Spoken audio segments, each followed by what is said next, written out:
Hey, what's up, Capers? Capers. This is Cape Seat Free, Thought Junkie Martin here. Next to me I have Chad, the resident movie nerd. Oh, this is Chris, the Film School Dropout. Ryan, the collector. Chris, the Film School Dropout with a sexy voice. I love it. Oh, yeah. Alright, guys, so Trying out for some jazz radio. Alright. WKBZ. You definitely missed your calling. There's no doubt Right, about you that. definitely have a face built for radio. Alright, guys, so we're doing, what film are we doing today? Are we telling them now? Or do we tell them later? I don't know. We tell them right now. How much No, later? hopefully We know are already. continuing the MCU. We've already done Iron Man, and it's only appropriate to kind of continue on. And so up next is the Incredible Hulk. True. Yes. A lot of thought went into and is still going into the schedule because if you really think about it, it's been 20 films in a span of 10 years. So that's a lot of 20. We're at 20. They're at 20. Yeah, now. 20. Yeah, they're now. at 20 now. 20's up. I mean, And the crazy thing And is, this is number 2. This is number 2 out of all of them. So and if you think about it, there's so much more source material. Mm-hmm. Like there can be an infinite number of amount of source material for these movies. Because if you think of what comic books have done in the past 70 years, 80 years, you know what I mean? yeah. There's never not going to be a superhero film. Yeah, and obviously with Marvel, they were able to like stretch out these minor characters into big names and giving them, even if they have their own movies, they're the sidekicks of the stars or the Captain Americas, like the Falcons and stuff, which are now full-on characters in these movies. They have their own storylines. Black Widow's about to get her own. yeah, I'd say the Incredible Hulk is one of the first ones who kind of branched out on his own. He had the TV series in the 70s was like actually pretty successful, I think. Oh, yeah. Very Ferrigno. well known and everything. Yeah, Lou Ferrigno, which we'll talk about, I'm sure, during the course of this movie. But popularity continues on to today. Which, by the way, if it wasn't obvious, it was kind of mentioned we're doing the Incredible Hulk. But just for people that may not be 100% understanding of that, that is the 2008 Edward Norton version. So it's not the Hulk. It was just called Hulk in 2003, the Ang Lee directed one. So We may get to that one in a future season. I think we should revisit that one. It's I been agree. a We'll while go since I back in watched it. time. Yeah. we Back could. in time. So Chris, what are you drinking over there? What are you As he pouring? I am pours it all pouring. nicely. I know, it was a beautiful pour. Oh, I'm You pouring. got great head on that beer. You did. Yeah. Actually, Very yeah. good. Oh, yeah. It's foamy too. Yeah. So wrong podcast. My bad. No, that was fine. That's for the jazz later. The jazz station later. Jazz station. Oh, man. Yeah. No, we're doing today. We're doing Very Angry Beast. I guess it's developed by ClownShoes. And I guess they decided. ClownShoes, that would have been good. That would have been good also for Batman. That would have definitely been good for Yeah. Batman. Well, Joker. actually, yes, the Joker Batman. Yeah. Yeah, Yeah. but Very Angry Sounds Beast obviously is very Hulk appropriate. yeah, what is that? And I was It is. taking pictures of the actual label, and then there's so much detail that goes in this label. And then while I was taking pictures, I realized that there were people taking pictures In the of- picture, I have no idea what's going on in this picture. It's very confusing. Yes. It's people taking cell phone photos of like a battlefield on an alien planet. I'm not really sure what's Well, happening. it looks like It it looks like a mixture of times because we have cars parked and we have a car flying in the air, and then we have some winged Pegasus with I don't know. It looks like a tail of a what do they call those things with a lion? A dolphin? No, Sphinx. Sphinx. That looks like the griffin. tail of a sphinx. I don't know. So it's like a griffinish thing, but like a Pegasus, and then. Damn. Then you have these people taking pictures with their phones, but somebody has a smartphone, looks like an iPhone phone, and someone has a flip phone. Someone has a Nokia, the Nokia flip phone 1. Yeah. So anybody it's- have an LG chocolate I in feel like there? this cover, this is of different time periods, That's really cool. but the beer stands the test of time. Oh, that was good. How would you describe the That's poetic. taste? How do you like the taste? Actually, of this You one? hear that, I'll say ClownShoes? We need sponsorships. Yeah. Hey. Actually, this beer, I mean, I taste it. It's very smooth. Has these like chocolatey fudging notes to it. Oh my god! I'm aroused. It's very dark. It's very smooth. It's very whiskey notes. Did you say it's aged in whiskey barrel? Yeah, it is aged in whiskey barrel. Yeah, so I can taste that. It's really good. Yeah. No, if you're like a whiskey person, I think you would really like this beer.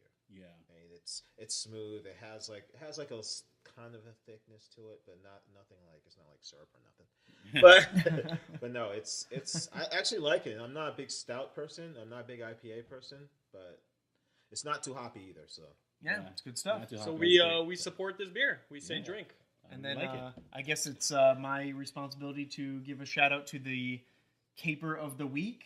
Yep. Which and just to point out, this is the first time we're doing this. So. It is. It's a new thing. We look second time we're doing it. We didn't name it. We look at the people or accounts that like us and follow us on our different platforms, and so this week it is Midwest Comics and John. Yep. John from Midwest Comics. John from Midwest Comics. Thanks for the love, bro. Yeah, thanks, man. Thanks for liking our post and hopefully listening to our podcast. We raise our clown shoes to you. Yeah.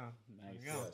There you go. All right. So. Very Angry Beast, which I guess is the Hulk, right? Yeah, exactly. Good segue right there. Nice. That was a great segue. Good job on picking this beer, Thought Junkie. Yeah, this is great. Oh, did you just compliment yourself? I did. Yeah. That's impressive. All right. Hey, collector.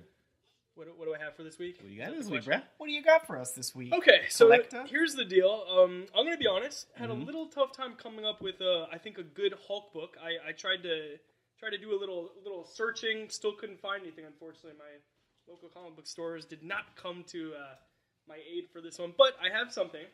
So this is Amazing Spider-Man 119, and it's a very I guess you could say it's an iconic cover to an extent. It's the first Hulk Spider-Man battle in the Spider-Man series, written by Jerry Conway. Great great artist.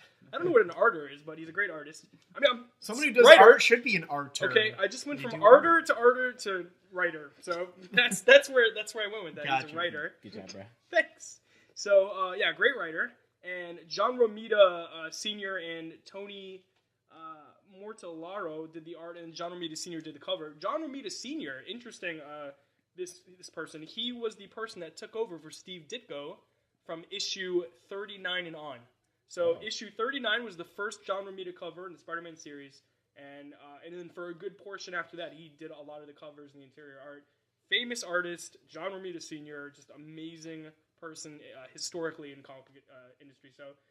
So this is a early Hulk appearance with Spider-Man. It's a 9.8. This is a very tough book to get in this grade. That number looks amazing. Like 9.8. I was when I saw that. The cover looks amazing. Like it kind of popped a little bit too. Right, and then I saw the rating, and then that's when. Yeah, so I've had numerous copies of this that were raw that I got graded, and I never got above a 9.4. So I saw this at Comic-Con in San Diego this year at a booth, and the guy wanted $1,200.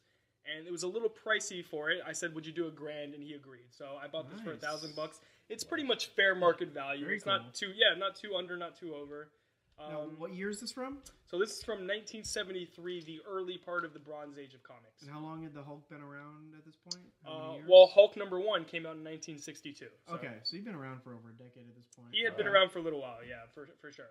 Now, I'm just thinking, this is very cool, very colorful cover. Are there multiple Spider-Men, or is that the same? Oh, yeah, there's Spider-Man. Who's this guy looking in the different... Or is that just part of the title? That's just part of the title, yeah. That's not actually in the comic. But, yeah, you kind of got your classic stuff in the background with, like, in the Hulk, in the essence of Hulk, you have, like, the U.S. Army artillery coming, and, they're trying to stop him probably, and... Spidey versus Hulk and beautiful lettering on the bottom. Now, Spider-Man and Hulk would not appear in the same film until Infinity War? No, no, that is Hulk correct. Is not in Civil War. Yes, that's right. But they don't share any scenes. Oh no, they do. Never mind. When they're still in New York fighting with Tony and stuff. Cool. So yeah, that's correct. So wow. Anyway, it's not really a big Hulk book per se, but it's one that I happen to have that I covet. I love this book. I've been trying really hard to get a 9.8 of this for a while, and I just eventually got it. So that's cool. what I'm showing. That's awesome, man. Yeah. Well, 2 questions for you real quick fine. before we move forward. Sure. What kind of advice could you give to someone who wants to be a collector? And like, to have this potentially be a business and revenue stream for them? Yeah, so as far as being in the comic book industry, the first thing I would say is get good at grading comics. You have to be good at grading comics.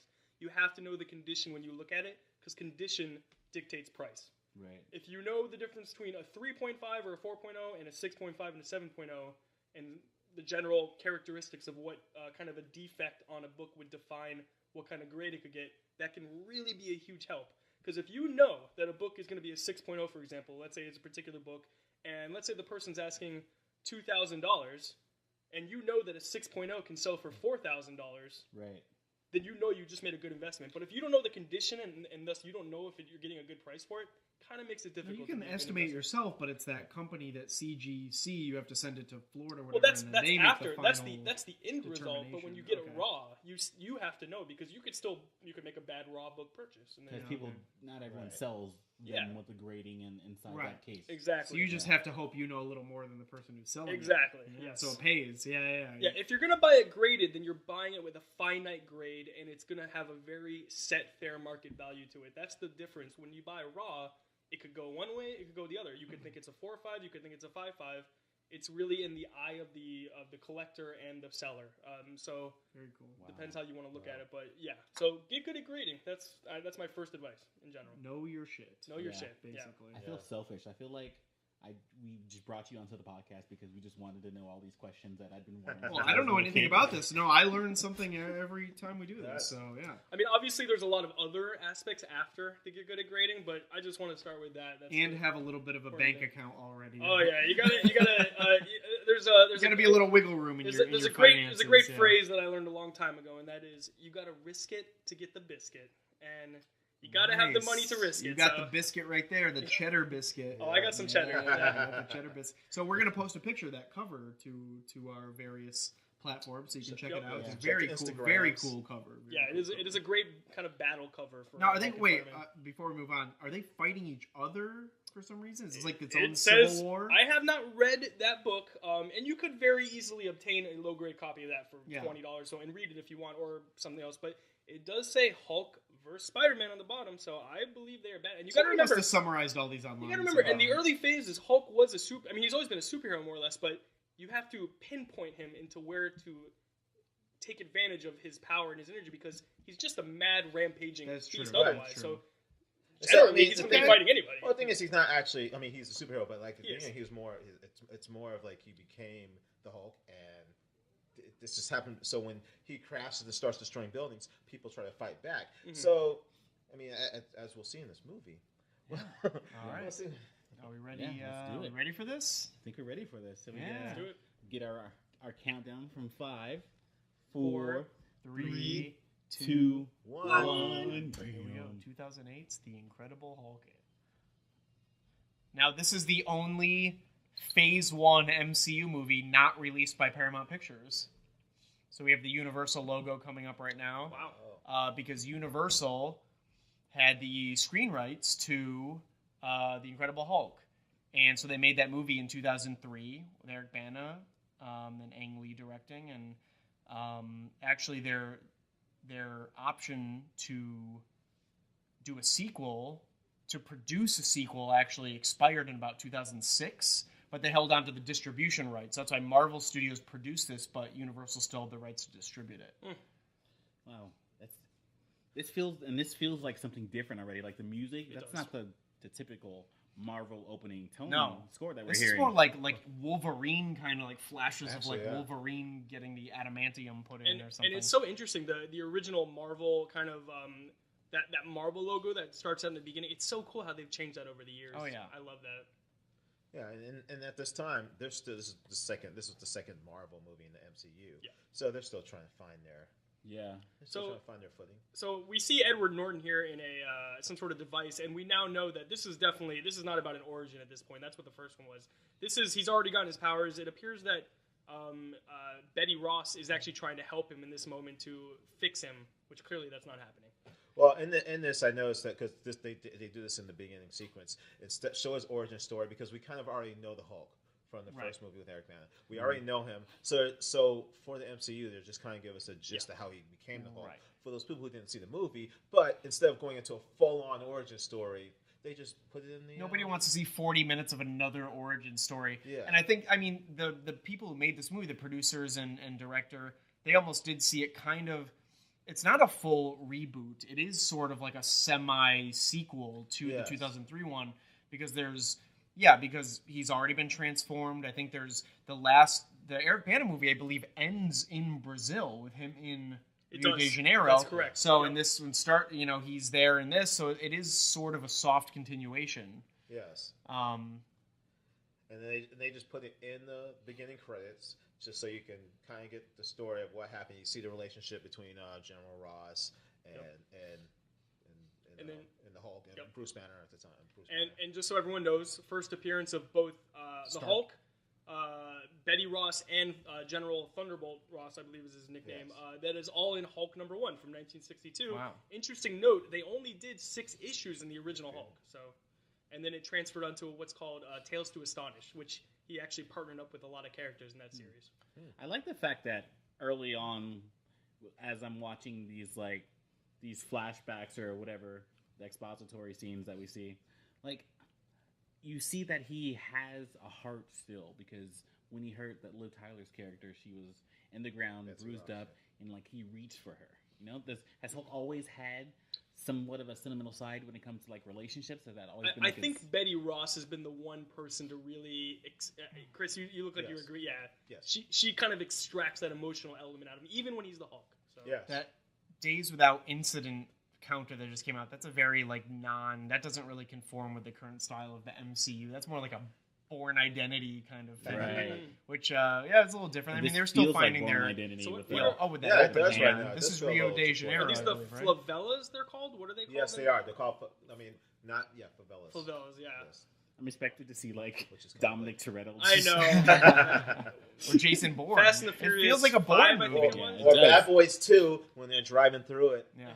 Oh yeah. Now, in that opening montage, we also saw little hints at the MCU. You saw Stark Industries. You saw Nick Did Fury. you see Stark Industries? I didn't Yeah. see that. Then Stark Yeah. Industries logo, Nick Ah. Fury's name popped up there, and we could only see Nick Fury at the very end of Interesting. Iron Man at this point. So they're already setting up some things. They knew what they were doing. So right now, and- does everyone know who Is that is? that's Bill Bixby, Yes, right? That is Bill who Bixby. plays the Yes. original Bruce Banner in the 1970s Hulk TV show. Correct. Very cool. Yeah. Wow. So they did a couple nice shout outs to the original series in this one, which was really nice. It's so fun when you find those, Yeah, there's little Yeah. little Easter eggs. Easter We all know Lou has a cameo later on in this That's movie correct. too. Yeah, that's probably and then another thing a lot of people may not know is Lou Ferrigno actually did the voice to the Hulk in this movie. Yes, So, they What? continued Did to not do know that that. all What? the way up Yeah. through like Avengers: Age of Ultron. I think Joss Whedon continued to use Lou Ferrigno Really? for the Hulk's voice. I believe all the way up through Age of Ultron. Yeah. I did not know that. You know what's funny? He was watching Sesame Street on television right now, and it was was that the Cookie Monster?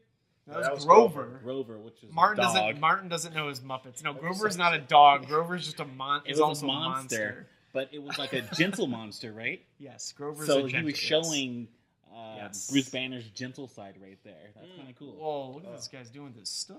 Yeah, this His breathing things, Brazilian man. Yeah, he's martial breathing arts inside. does this unique breathing technique, and If for you guys that don't know, Brazil is literally there'd be no mixed martial arts or UFC without Brazil. Yeah. So Yeah. So should we talk a little bit about the casting? The casting in this. Apparently, when Marvel Studios took over this, they wanted to go in a different direction. Actually, the director Louis Leterrier, his first choice was Mark Ruffalo. really, The director of this movie wanted Mark Really? Ruffalo. Marvel Studios said no, or Universal's somebody at the studio said no. And then David Duchovny was actually one of the frontrunners for this as That well. would have been interesting. From That the would've X been Files, that would have been interesting. wow. Yeah. But Ed Norton, they ended up going with him, and he was actually a big fan, and we'll talk about this as the movie goes on. But he wants to have a lot of control and stuff like that, and he did a lot of rewriting on this movie. He really got into it, and he wanted like a writing credit, but the WGA, the Writers Guild, wouldn't give it to him. But he went all in on this part. The thing is, I like Edward Norton. I like a lot of his smaller movies and stuff like Yeah, that. I like think him he was too. a great choice for this, and not because I don't think he's a good actor, and I think he's actually pretty good at Bruce Banner. Well, I just think him as an actor and him as an yeah. artist wasn't going to fit well with a franchise movie, and I guess I was right since he didn't last. he's a great actor. It's the roadie effect. Well, and I think he did a great job of kind of transferring this angsty version of Bruce Banner from what I agree with you, Chad. I think this is kind of an extension of number one because it plays it off like that in the end of, well, I should say of the first Hulk movie. I think he does a great job of kind of transferring over this new emotional element to the character. So No, he does. He's not Eric quite as Banner wasn't like that, and so. he's not quite as sympathetic as what we've gotten in Mark Ruffalo as a much more sympathetic character. I think it's kind of hard to be almost, it's Ed Norton. We've seen him play so many intense roles. That was actually one of the reasons the producer Galen Hurd, thought he'd be good for this because he had played. Or here comes his blood falling into the soda. But his because he had played characters with multiple personalities or alter egos before, Primal Fear, Fight Club. So he had done that, which that's right. those types of dual roles that kind of prepared him for this a bit. But yeah, but no, Ed Norton's great, and it didn't work out for him to come back. There's different sides of the story, whether he didn't come back for Avengers because he said he didn't want to because he didn't want to get stuck, being shoehorned playing one character, and then there's the studio wanted to replace him. So there's different stories now. But. So what we're getting here is Bruce Banner essentially he dropped some blood, and as we know, his blood is extremely volatile and tainted. Like, he has to pick this stuff up and get it taken care of because it could really affect someone the wrong way, which is where we get our Stan Lee cameo coming pretty soon because of it, which is great. Yes. Which is, I'll say this is when it comes out. One of the fun ones. It's one of my favorite, yeah. How did he miss that? I know. It's so red, the on blood the just on the Because bottle. he thought he just saw that blood and he didn't look further. It kind of looks like the same colors of the popsicles we had earlier. Or Yeah. Mountain Dew. Check the Insta. Or Mountain Dew. Do we find Or they any call it the irony gram. in They the call it the fact that the gram. drinks are green and the Hulk Oh, is of green? course, of course. Oh yeah, that's a Louis Leterrier choice. I'm assuming. Possibly. Speaking of him, he at this point he had directed the Transporter 1 and 2. I believe this is Jason Statham, right? Dope. And he's also directed stuff like Now You See Me, and he went on to direct Clash of the Titans after this, the first one. So he's French, and he's done some big Actually, the movies. Titans wasn't that far after this. 2010, that was 2 years after this. Yeah. That's why he was going full on corporate. So they're touching on an interesting social, I think, real world element here, which is assaulting women. And I think right now in the Me Too movement, this is definitely an interesting thing to kind of show in a movie. Obviously, this was well before that, but I don't know. It's kind of setting up his human side where, like we talked about before, his like infatuation with Betsy Ross is that he is this person that's kind of cold, but he does have this for a damsel in distress. He has this like weakness. You went like And I'm even as hungry. Bruce Banner. Yeah, this is very. I love seeing. What are we like? Probably like 12 minutes in. I love just you have to see your hero act like a hero in order to really cling on to him and hold on to him and understand his values. But for some reason, I'm still not holding on to Ed Norton here. I don't know what it is. Like, I appreciate the fact that he was going to help that woman and that he didn't want to get his blood into the soda, but it's just there's still a disconnect here, and I don't know what it is. Do you think it's the actor? Do you think it's Ed Norton, or do you think it's the character he's playing, the way he plays it? I don't know. It's a good question. It's possibly because we've latched on to Mark Ruffalo over how many movies now? Like 4 or 5 movies now in the MCU. Yeah, We're just so more used to him playing Hulk at this point. Well, now to go back and watch this again, you're like, oh, yeah. Well, the thing is I feel with Ed Norton, and you mentioned something about him, he doesn't come off as sympathetic. And I think him, and just in general, like I'm trying to picture him having that kind of like on again, off again thing with Black Widow and Ultron and stuff. Yeah, it doesn't feel as he doesn't feel as like it's like doesn't feel like they'd be a couple. I've watched this guy like in American History X, like curb stomping dude, like like it's kind of hard to be too sympathetic towards him. I don't know. Right. I think he's a great actor. I just don't. Oh yeah, no, I love it. He's probably not the greatest. Yeah, I think it worked out with Ruffalo coming in. But you know what? I like this movie. I think this is a really solid movie, and it has its place in the MCU. And I mean, if you think about it, this is we've 20 movies in the MCU now as the time we're doing this, and this is the only like main title character with a solo movie who's been recast up until this point. Is this the last time we've had a character recast in the Marvel universe? No. Rhodey was recast after this. Rhodey was first. Oh, that's true. You're right. And then this. What happened? Did anyone else? And that just shows if that's true. That just shows you how early on in the process Marvel was in trying to find what their voice was. Also, I guess if you want to say Betty Ross's character from Hulk to Incredible Hulk. Yeah. I know that's before, but still. Well, yeah, but that's not part of it. Well, and General Ross was Sam Elliott. Right, that was Sam Elliott. Yeah. And he apparently was interested in coming back, but that didn't work out. And then Jennifer Connelly was the one who played Betty Ross in the Eric Bana one. Yeah, I think. I mean, both of my top. And if you remember, they replaced Robert Downey Jr. with Bruce Willis for Iron Man. Right. Oh, right. It's a little Iron Man humor there for you people. Did not happen. So what we're getting here is, I guess the beginning of the movie is really kind of concentrating on what Bruce Banner's goal in life really is, which is to cure himself, which he obviously never does. He's working with a mystery person on the other side who he calls Blue, and this guy wants a blood sample. He's been sending him experiments, so they've been kind of testing back and forth. You're really good at I find it really tough to believe he trusted some random guy. That's the thing. With this thing, it's obviously there's tons of tests, and they've been going back and forth for at least 158 days. So good point. And so that's part of directing and set up without exposition. Do you ever? I'm sorry. Go ahead. I was gonna say, do you ever see a static shot of the Pentagon?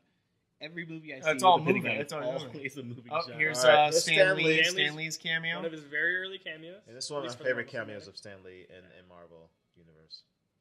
Stan Lee and Lou Ferrigno are the only two people to appear in this movie and the previous Hulk movie. Interesting. I think what I really enjoyed about this one that I really had a tough time with the first one was the introduction of the Hulk and the action. It took so long with Eric Bana's version to get him out and to get us feeling like we're going to see some fun action. That's what you want. You want to see was Hulk. A concern. Yeah, this one, they did it relatively quick, and I was like, thank you for doing Don't waste any time. Yeah, you know what people want to see? Yep. This feels very...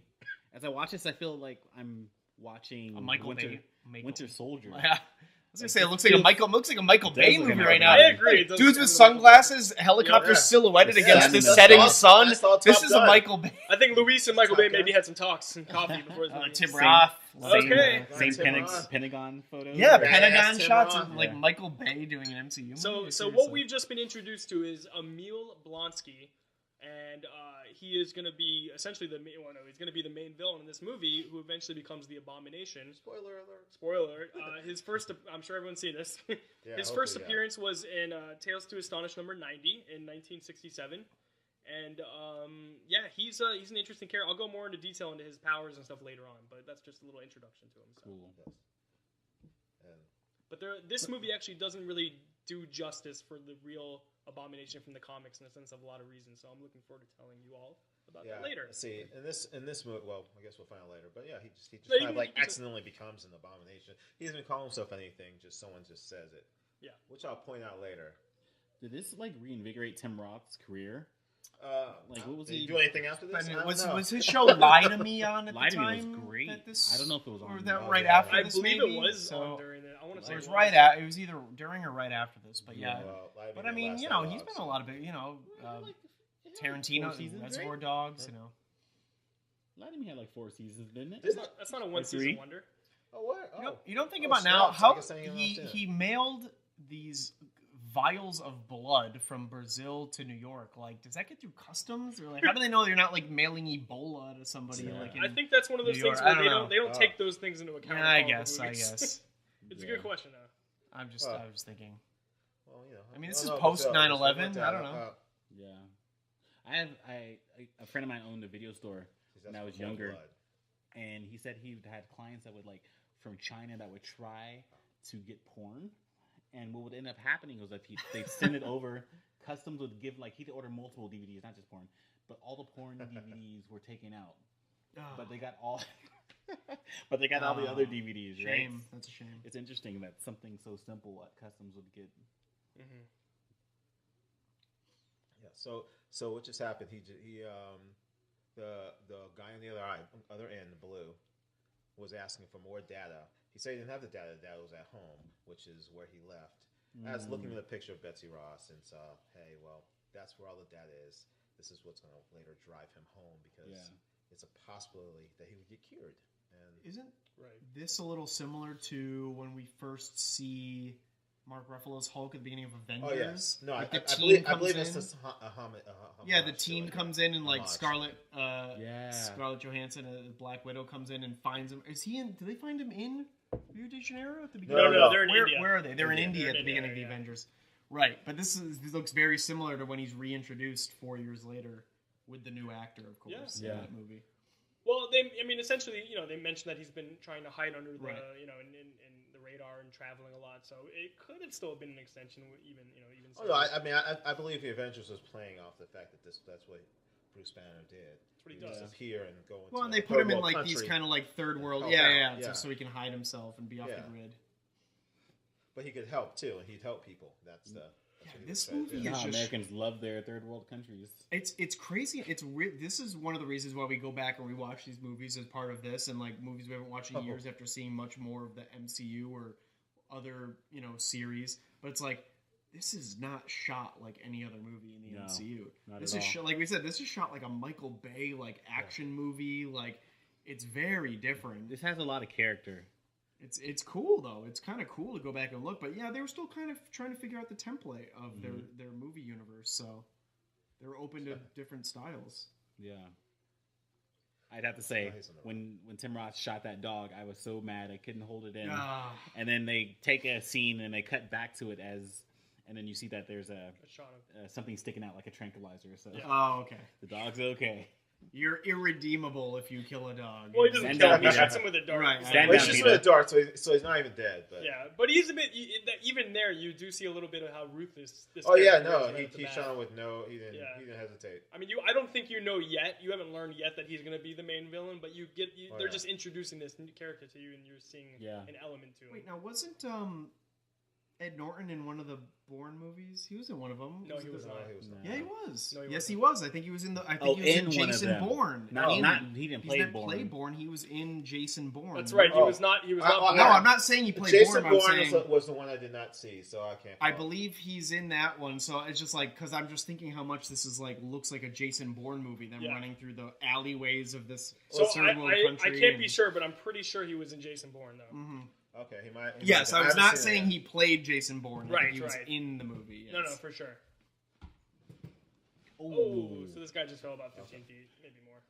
Movies love using the roofs of the shanty towns. Oh hell yeah! And they make regular people look like they know parkour, right? I was about to ask that. What's that called when you do that? So parkour. Yeah. The worst was Shia LaBeouf in Transformers 3, just studying in the climax, he suddenly knows parkour.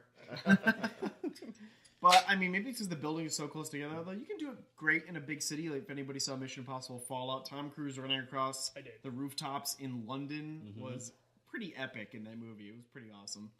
It's always a good action scene to run across rooftops. This is a good device. That watch is such a good device that monitors his heart rate. Oh, yeah. Yeah, man. I don't think they had those in the 70s. I don't think in the TV series. So yeah, it kind of gives us the clock of like, all right, well, it kind of gives this time clock that he could be on the Hulk. It just adds this layer of danger to this chase scene. That he's trying to like run. He's trying to run as hard as obviously his heart rate's going to go up when he runs, but he still has to stay calm even though he's being chased by all these like agents. Oh, I didn't realize. I didn't put that together. Yeah, and so. He doesn't want to change the Hulk, and all of a sudden he sees his mortal enemy, Ross. Now, they're only trying to tranquilize him, too, right? Yes, because they want to turn Hulk into a weapon. Right, yeah. Gotcha. That's always the goal. Yeah, Ross is control very the Hulk. one-track We'll see how minded. that works out. Thunderbolt Ross. Only one person that's really been able to control the Hulk, right? Two now. Sun's going down, big guy. Oh. So we learned that later on. That's Black Widow. That's funny. That's not in the comics, right? Is that? No. Is there a thing in the comics? No, that's made up for the movies. There's no. And to add a little romance to the Avengers. That might be my favorite line in Ragnarok. Sun's going. And he's just repeating it to him, trying to. Wait, they did that in Deadpool 2. They did that in Deadpool. Yes. Deadpool. He did that to or try was to that do it to first the Deadpool Juggernaut. No, Deadpool 2. Deadpool 2, right? That's right. Yeah. He tried to do it to Juggernaut. So good. I got to see that movie. You haven't seen Deadpool 2 I haven't seen yet? Deadpool 2 Oh, or the new wow, Ant-Man. you're a caper? Maybe I have seen it. I'm just lying. Who knows? You'll never. I would say I probably have seen every theatrical Marvel DC movie that was released in theaters except Ghost Rider 2. Ghost Rider 2. And that's probably the best film of all time. That's only because I haven't seen it yet. I've definitely seen every MCU and X-Men movie in the theater. I know that for sure. Yeah, I believe I've seen all of them that were released in theaters, except for Ghost Rider 2, because I missed it. Spirit of Vengeance, I missed it, and then I didn't want to get in it later on. If you think about it, Ryan, you and I were looking at this a few weeks ago, and it's like there's so many comic book movies that we're going to get to cover.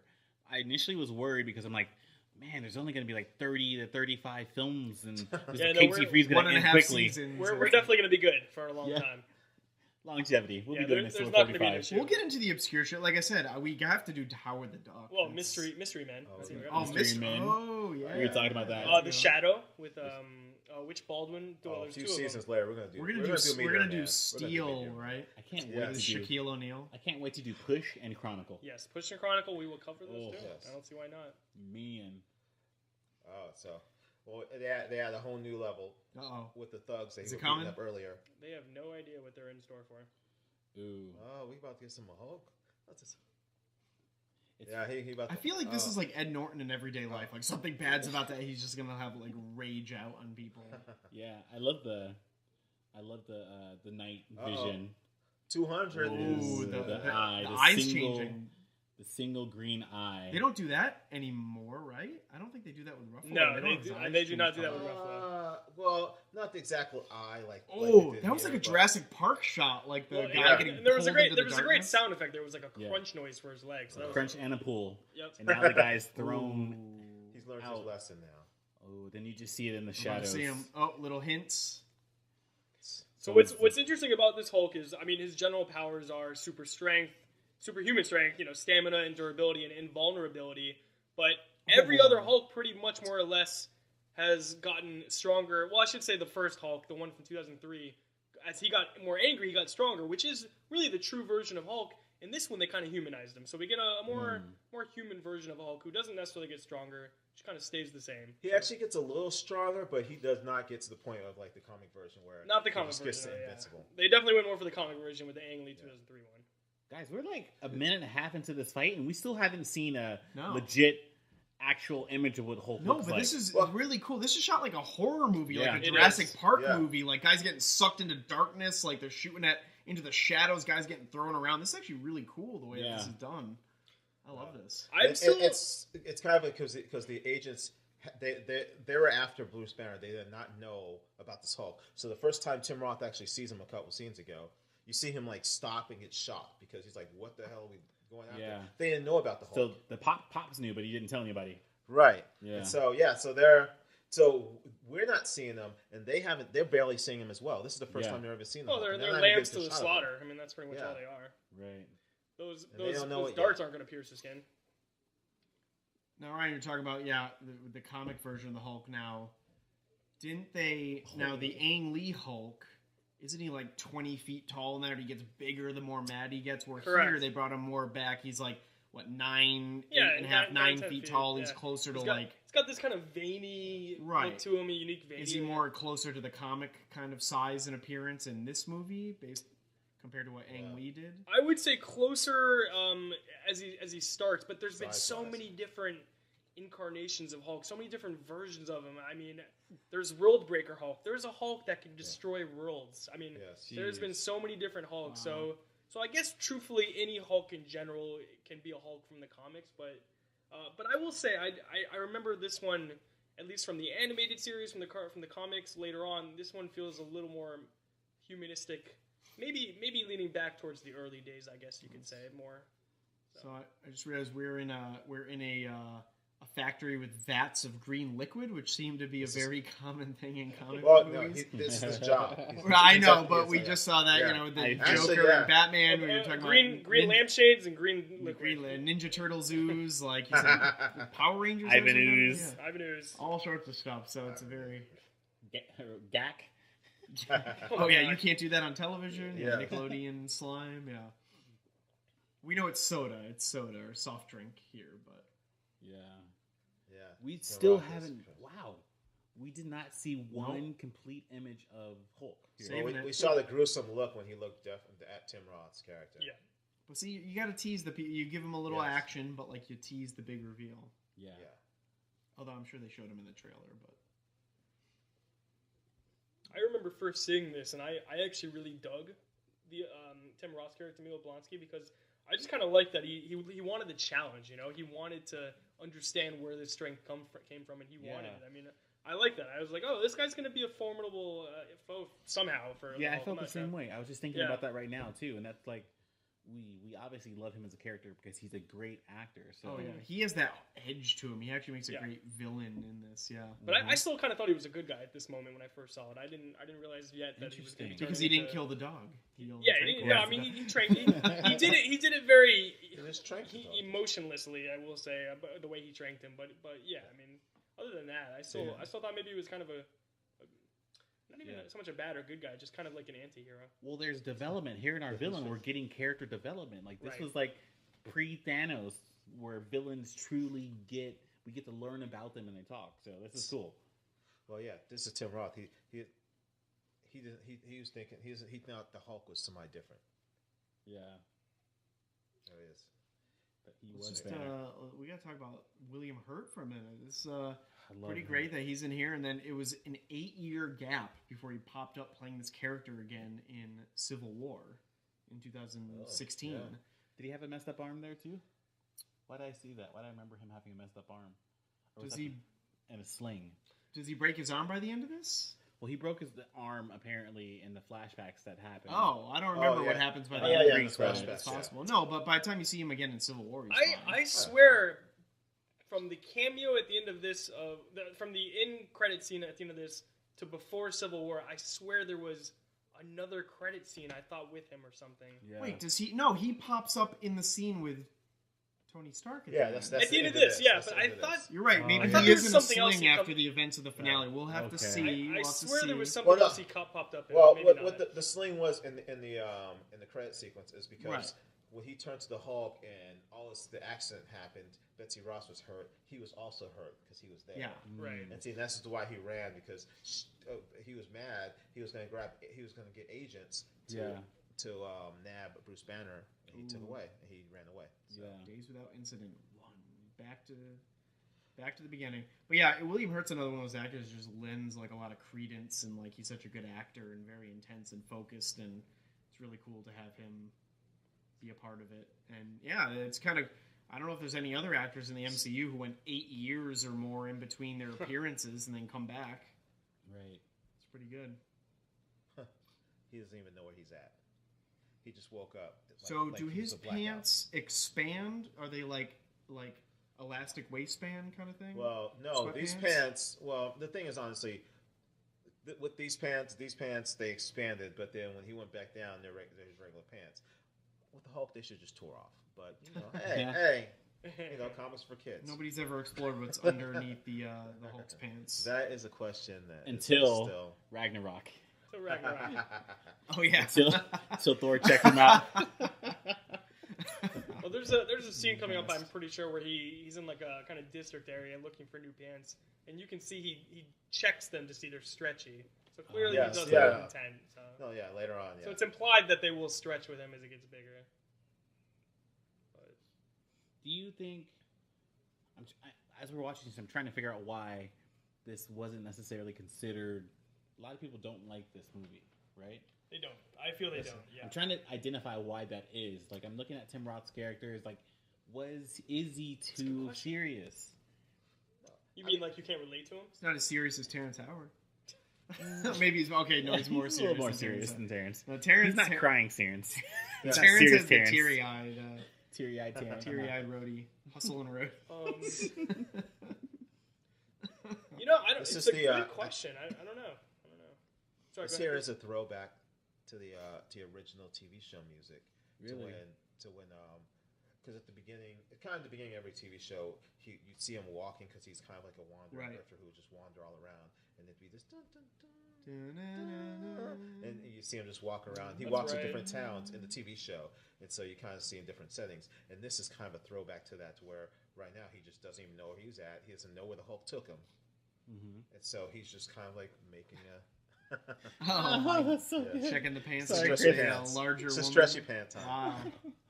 The donkey. This is what he wants, The a little stretchy badunk-a-dunk. pants. How So do you think that woman felt when that extra was cast in that role? Okay, we're gonna have It's him like, do you know? hold the giant pants up next to you. And... Right? It's like, do you know you're being? You have to know, like you're. I being hope she cast got a bump for that. Yeah. I mean, that's a judge, Yeah. a raise, a Yeah. little raise. We talked about that during. Be careful when you say that word. Make sure you a little specify. raise for that. a bump. I mean, raise monetarily, like an extra bonus. So, Martin, you're talking about the response to this movie. Now, critical response.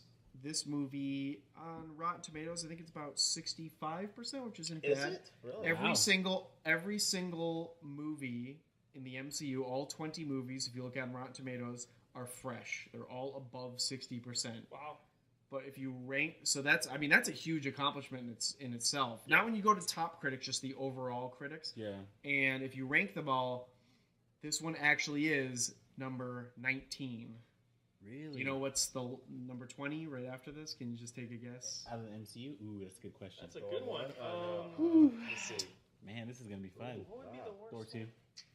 Mm-hmm. Yeah, it's Yeah. Thor: The Dark World. Wow. But that still has that's still like over 60%, so it's still technically fresh. Yeah. But actually, Rotten Tomatoes does a thing where it's like I think if it's over 70%, it's certified fresh or something. You know, it's like an extra little like border around the tomato. Yeah. All 18 of the MCU movies are certified fresh, except for this and Which Thor: is interesting. The Dark World. When you look at Thor 3, But they're still fresh. the Thor 3 has the two worst characters in MCU. They team them up into one movie. Yeah, that's right. That's exactly right, and that is one of the highest rated ones. Black Panther is actually the number one on Rotten Tomatoes, like 97% or something. Yeah. But Hey, Chris, we came out. Yeah.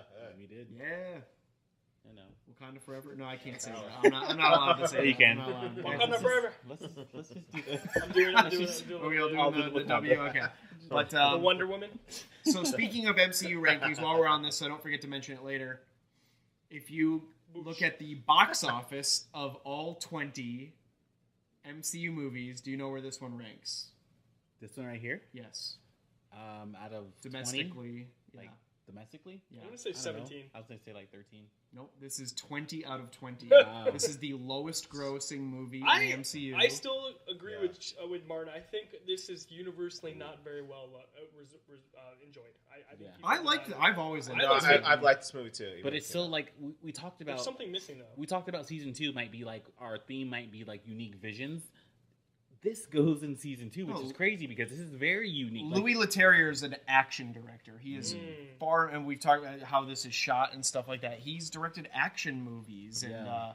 that's what he does, and that comes through. But I think it's cool. Just like Ang Lee. Well, we'll definitely do Ang Lee's Hulk. I think with the unique visions. That's a very unique vision. right. But yeah, with the ranking, it's too bad. Like I was surprised when I looked that up today that it's actually the lowest grossing. I mean, like we said, this is the first year of the MCU. It was only the second movie, still getting started, having to find its footing. Yeah. It still grossed it was still like 165 million domestic, I think, but it's still ranked last in even unadjusted. Unadjusted, it's the low.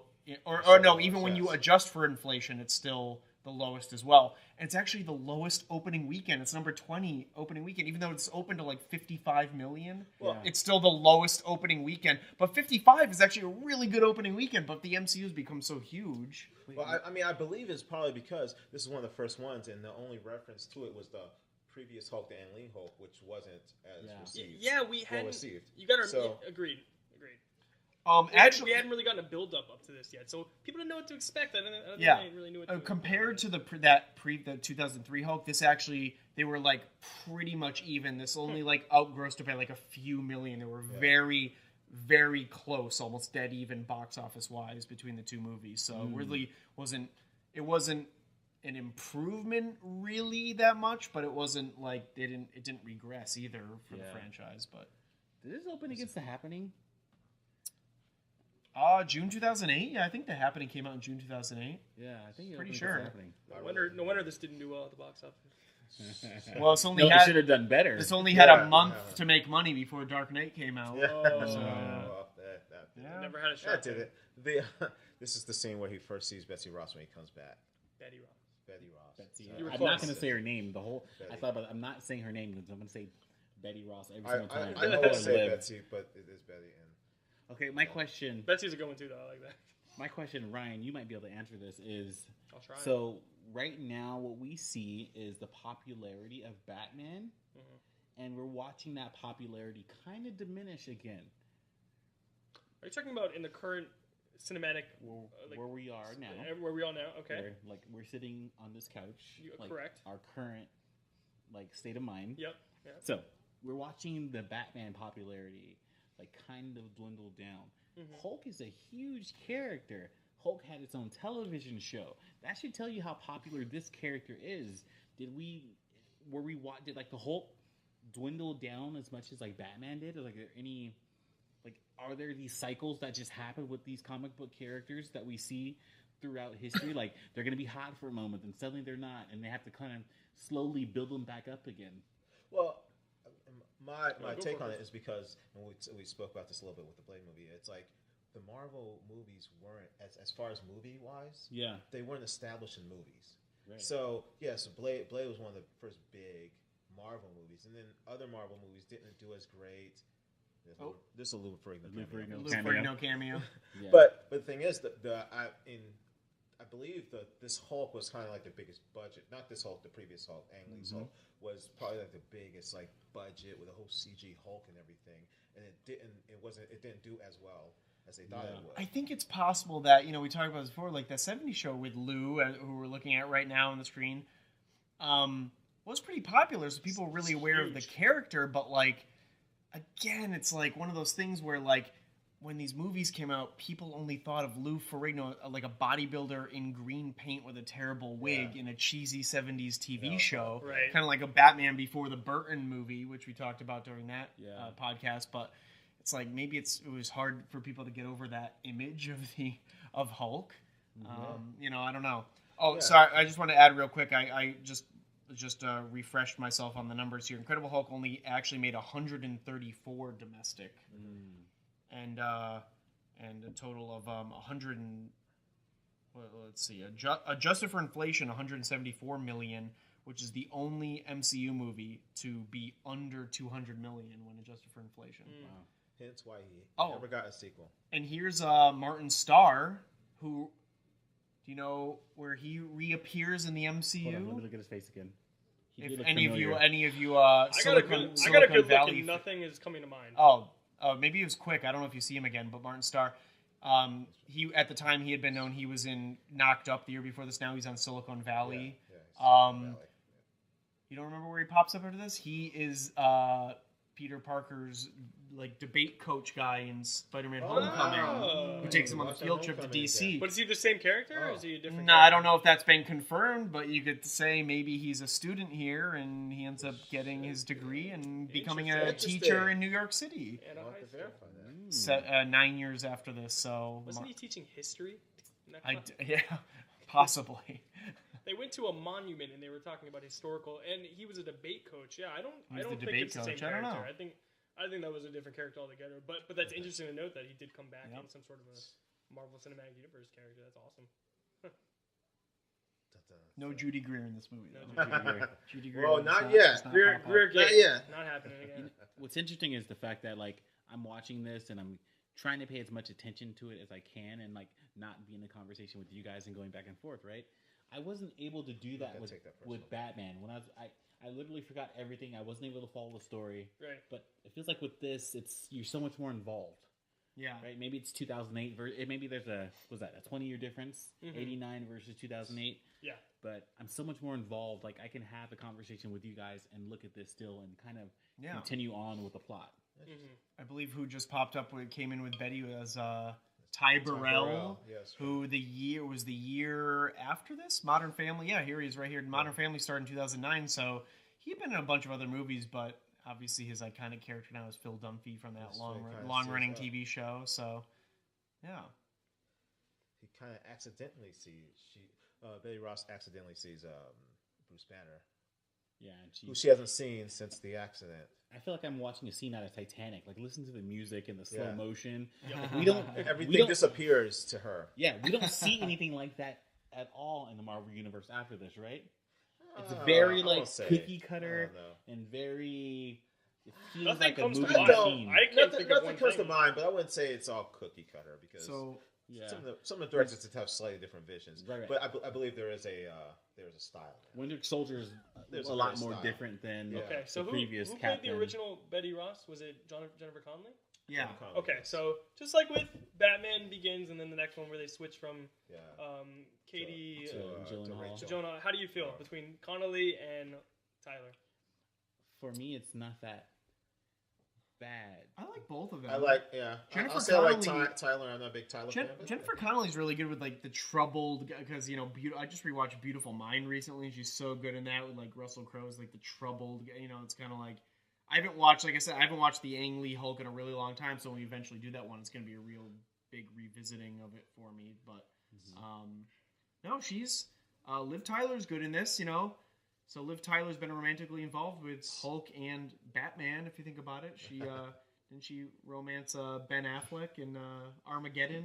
Mm-hmm. Is it Ben Affleck's character? I don't know if that's how you can look at it. But I don't know. Whatever. I mean, Ross 6 went degrees out. of fun. 6 degrees of fun. Yeah. And she's been in Middle Earth. I don't know. Whatever. All sorts of things, And she joined the cult. Ooh, a little leftovers shout out. Uh-huh. Love it. Great show. Capers, if you have not watched The Leftovers on HBO, 3 seasons, watch it. Blow your mind. I gave my Amazon password to a colleague because she's a social worker, and I'm like, you need to watch The Leftovers. It's that good. Yeah, one of the best shows ever, for sure. Betty Ross went and found him in the rain. This is very How much she loved him. That was a 90s scene. Why do you very think much so. we don't get Betty in any of the future movies, but we still get the father? Because we don't get the room. Hulk story. We don't. If guess there was a so. sequel, there would have been Betty. There would have been Right. this So that's story. one of the But reasons there has, we talked about with the Universal rights, there hasn't been a standalone Hulk sequel because Marvel obviously has their operation running with the Marvel Studios, Marvel Cinematic Universe. Universal actually still has the rights, I believe, to distribute a solo Hulk movie. I guess there's the loopholes if Hulk is in somebody else's movie, but so that's why Marvel doesn't want another. Well, they did cut the deal. They cut the deal with Sony for Spider-Man Homecoming because they did not have the rights to Spider-Man. They're like they couldn't even put Spider-Man in the movie. It must have been different contracts. I don't know how all that works. Because the thing is, Sony they was still really making wanted movies. them. They were Yes. still making Spider-Man movies, Yes. so their contract was still full. And that worked out great, and at least they can still use Hulk. It's just I believe the rights are tying up a future solo one. But that's why. But they can get around that loophole by having Hulk be a main character in another like Thor Ragnarok. He's like one of the main. He's one of the main characters in that next to Thor.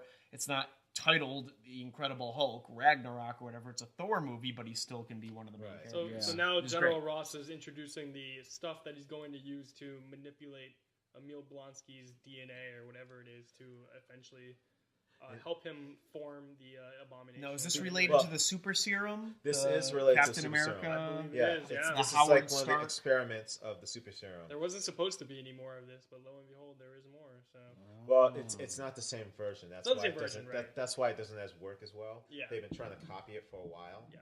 So something I was just thinking that I have to ask you guys. Yeah. Fun little question. Yeah. So you remember in the first Avengers movie, the Hulk played by Mark Ruffalo. Rufio. He mentions how I've gotten low. I shot myself or whatever he says, and I came back as the Hulk. If you just popped up behind, let's say, Edward Norton right now, and took a knife and just chopped his head clean off, would he be dead? The thing is, Whoa, what are these that's dark not scenarios? sure. I know I'm going dark here, but I gotta ask. If you stabbed him, no. If you had a samurai sword and was you able just to, shot Ryan him has that really clean off, violent would he not just die? fantasies, and he's just sitting I there. believe he should be dead. If you had Right? if you just get Mouthing clean, fantasies. Like, You need some time would to his change? Hulk skin Boom. start to pull out before you could finish the chop? Like, Yeah. well, no, but I'm saying a super sharp samurai sword is just like. Well, I we've think not she gotten should an be going. R-rated So I was Hulk thinking- movie where they could examine this. Well, I mean, But that- he gets stabbed. Well, I'm testing the notion Is of his can blood they kill the green? Hulk Is and his stuff. blood? Do we ever see his blood? Hulk's blood? In any of It these was movies? red I in the don't beginning remember. of this. So Oh, okay. yeah. No, but when Oh, he's, no. when he Well, is the when he gets Hulk. hurt, Oh, mean, when his he's the blood Hulk, is yes, green. his blood is green. I believe. Yeah. Okay. Everything about him transforms. Oh yeah, this is the scene where they're hiding out together, but they're sleeping in separate rooms because Bruce Banner's a gentleman. This is But, like they're all hot. And Green heavy, sheets? feeling Does he have green fancy. sheets right here? Oh, It's he like has green green sheets. sheets. He has a green light. This His is like eye that. kind There's a lot of green. It's just His like look that, fancy. that Kylo Ren and what's her name scene when they're like cutting back and forth. They're Yeah. communicating via the Force. Right. Now, if any of you capers saw the post that we posted a few weeks back when we I don't on remember. the date Tell that me. we were that we're recording this right now, Martin and I had special green popsicles to Mhm, commemorate the yes. recording of this. Yes. Ryan, for some reason, chose a blue one, which doesn't make Right. much sense. And Doesn't make Chris And said Chris- it doesn't mix with beer, so he didn't It have was one. more So I for didn't want it to get You know. the beer of the week. So Martin and mess with I the notes. commemorated Hulk with green I popsicles. find it did. so interesting that we're talking about something that happened very recently, but you're referencing as though it's in the future happening in the past. Yeah, This is tough, this, right? But it will. This is speaking. This fourth is like Back to the dimensionally. Future. Yes, you speak fourth dimensionally. Yeah. Right. I don't know what I'm It's not like some sure. some Tesseract. What time are we in? So they're shooting this. Time What time is it now? Look at your clocks, everyone. What, They're shooting look the at your serum watches. into his spinal cord, and that's where you kind of get that emphasis on his spinal cord changing first. I feel later on. In the Oh movie yeah, because he looked for the ugly. evolution. What? Well, they Nothing- shot him in the neck first, but then. I would also like to point out What's wrong I'm wearing a green shirt during this record. Just want to put it on the record. Okay, so listen, this as a kid, like I've always wanted to live in a neighborhood that looks like this. So where the hell are they? Please tell I me. wanted to ask you, what college are they shooting at? Does anyone know? Okay, so the Brazil stuff we saw before was actually shot in Brazil, Rio de Janeiro. You mean that wasn't a set that they created? No, they actually went on was location like for that. Hollywood. I know, Yeah, I'm yeah. joking. They built that whole They built up a blow. the mountainside of shanty towns on a Right. back lot somewhere. Sorry, And go then ahead. they also did some, I believe they did some location work in New York, which we'll see later. But this is all in Canada. This is all Toronto, around Toronto. Gotcha. So yes, I want to point out real quick. There's two scenes I've seen with the horizon and the clouds in the back. Both times I've seen them, there's been lightning. Really? I wonder if that's, I don't know if that was added or Well, hold on, storms hold on. are coming. Storms are coming. Well, they Thanos. call him General Thunderbolt Ross. So I'm curious. Did the first time you see it was it right before maybe we saw him, and now Or- we're seeing him again? Or it's the Bifrost in the background. Thor's popping up. It's a little hint. Oh, Can we get serious? We were serious. We saw something cool, and you ruined it. You ruined it. No, but I that may very That's well interesting. be. That's really cool. Yeah, he That'd could be a give you out there. Yeah. subliminal. Well, they've been Hint. hinting towards green the whole freaking movie for the Hulk. So So, guess Martin, it to makes answer your sense question, you want to move to Canada. yes. Is this? Oh, this is taking place This is in Canada. Now, so this scene happens here. I thought this was a lot later I thought this was the end of the movie. Wow. So we No, see no, this is right in the middle. This is like yeah, Okay. and we see Emil Blonsky already superhuman. Like okay. How do you think this version of Emil Blonsky would hold up against Captain America with that serum in him? well, yeah, it would be Probably a hold fight. his own, I would It would think. be a fight. Cap The has thing is- the shield, the vibranium shield, though. Yeah, but take Right. the vibranium shield away, and it's just man to man. You know, Well, yeah, when you have Take his this fight shield on- away. What is he? What is Captain America? billionaire, Billionaire, philanthropist, Playboy. you know, whatever they say. No, yeah, it's But totally yeah, fine. no, I definitely see. I think there'd be an interesting little battle between those two. in Yes. this Action film. scene in a library. Look at this. Because this is kind of a sample of like with the super. what serum. with Superstorm, what What it Captain can do America for would be you. fighting the Hulk directly, which you'll Yeah. see in a second. But So what is this serum that he has here? well, Preventing him. well, from- no, this right now he's trying to swallow Flash a drive. flash drive, Yeah. so they don't get the Oh, information okay. in case they catch him. This information that he has to try like cure himself. He doesn't want General Ross to Yeah. get this because they're trying to turn. He him doesn't into a want weapon. them to have anything on him. They're trying to because- turn him into a weapon. That's Yeah. why. or try to take advantage of anything that would come from him as a weapon, also. So yeah, that's why he doesn't want to have his DNA or anything Should taken. you just call her Dad General? Yes. Wow. Because they have a strange relationship. Well, a strange. There's this not unique strange. element where you feel like he does care for her, Oh, he but does. yet he would not sacrifice her, but push her aside to get the job done. So Oh, yeah. it's always I always found that to be weird.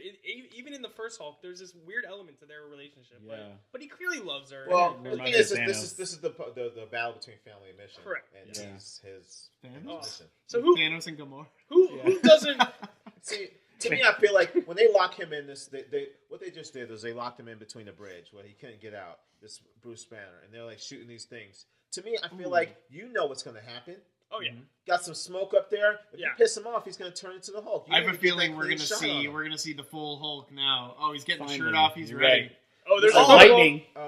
This is cool too. I like this is a great thing. They put the tear gas in so then he can like emerge from the gas. You know, it's like the reveal. Yeah. It's and like the last time we fully saw him, he was in like that. His silhouette was in gas. Yeah. What actually changes him is he sees Betty getting hurt. He sees Betty get hurt, and this is why. Here we go. It's gonna be the Hulk popping out. Wow. I love Tim Roth is ready for him. This is my favorite. I like the fact that you brought up the last time he turned into the Hulk. It was because of a woman he was trying to save. So would you guys? Would you want to?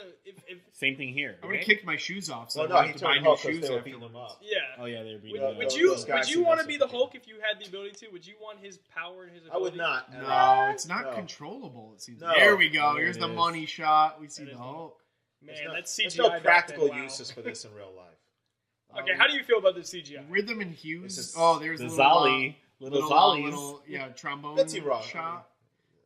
Rhythm and Hughes did the special the visual effects for this, whereas ILM Industrial Light and Magic did it for Ang Lee's Hulk, which I think I haven't watched that one in a while, but I remember being really impressed with the Ang Lee Hulk because ILM is one of the best, probably the best visual effects company. Yeah. Rhythm and Hughes has done some good stuff, but not quite. I think they actually went bankrupt a couple years ago. I don't know what they're doing now. I'm not sure, but I don't know. I almost think the ILM work from 5 years earlier might be a little better. So interesting note. This is not the last time we're going to see this scene. Does anyone remember where we see it again? Yes, Iron Man 2 on the monitors where they're monitoring all the world events and stuff. I was actually going to say Iron Man 1 when he first shows Iron Man the Avengers Initiative. Oh my God, the agent who died. Nick Fury? Not Fury. No, that's Iron Man 2. That's not Iron Man 1's before this, so. No.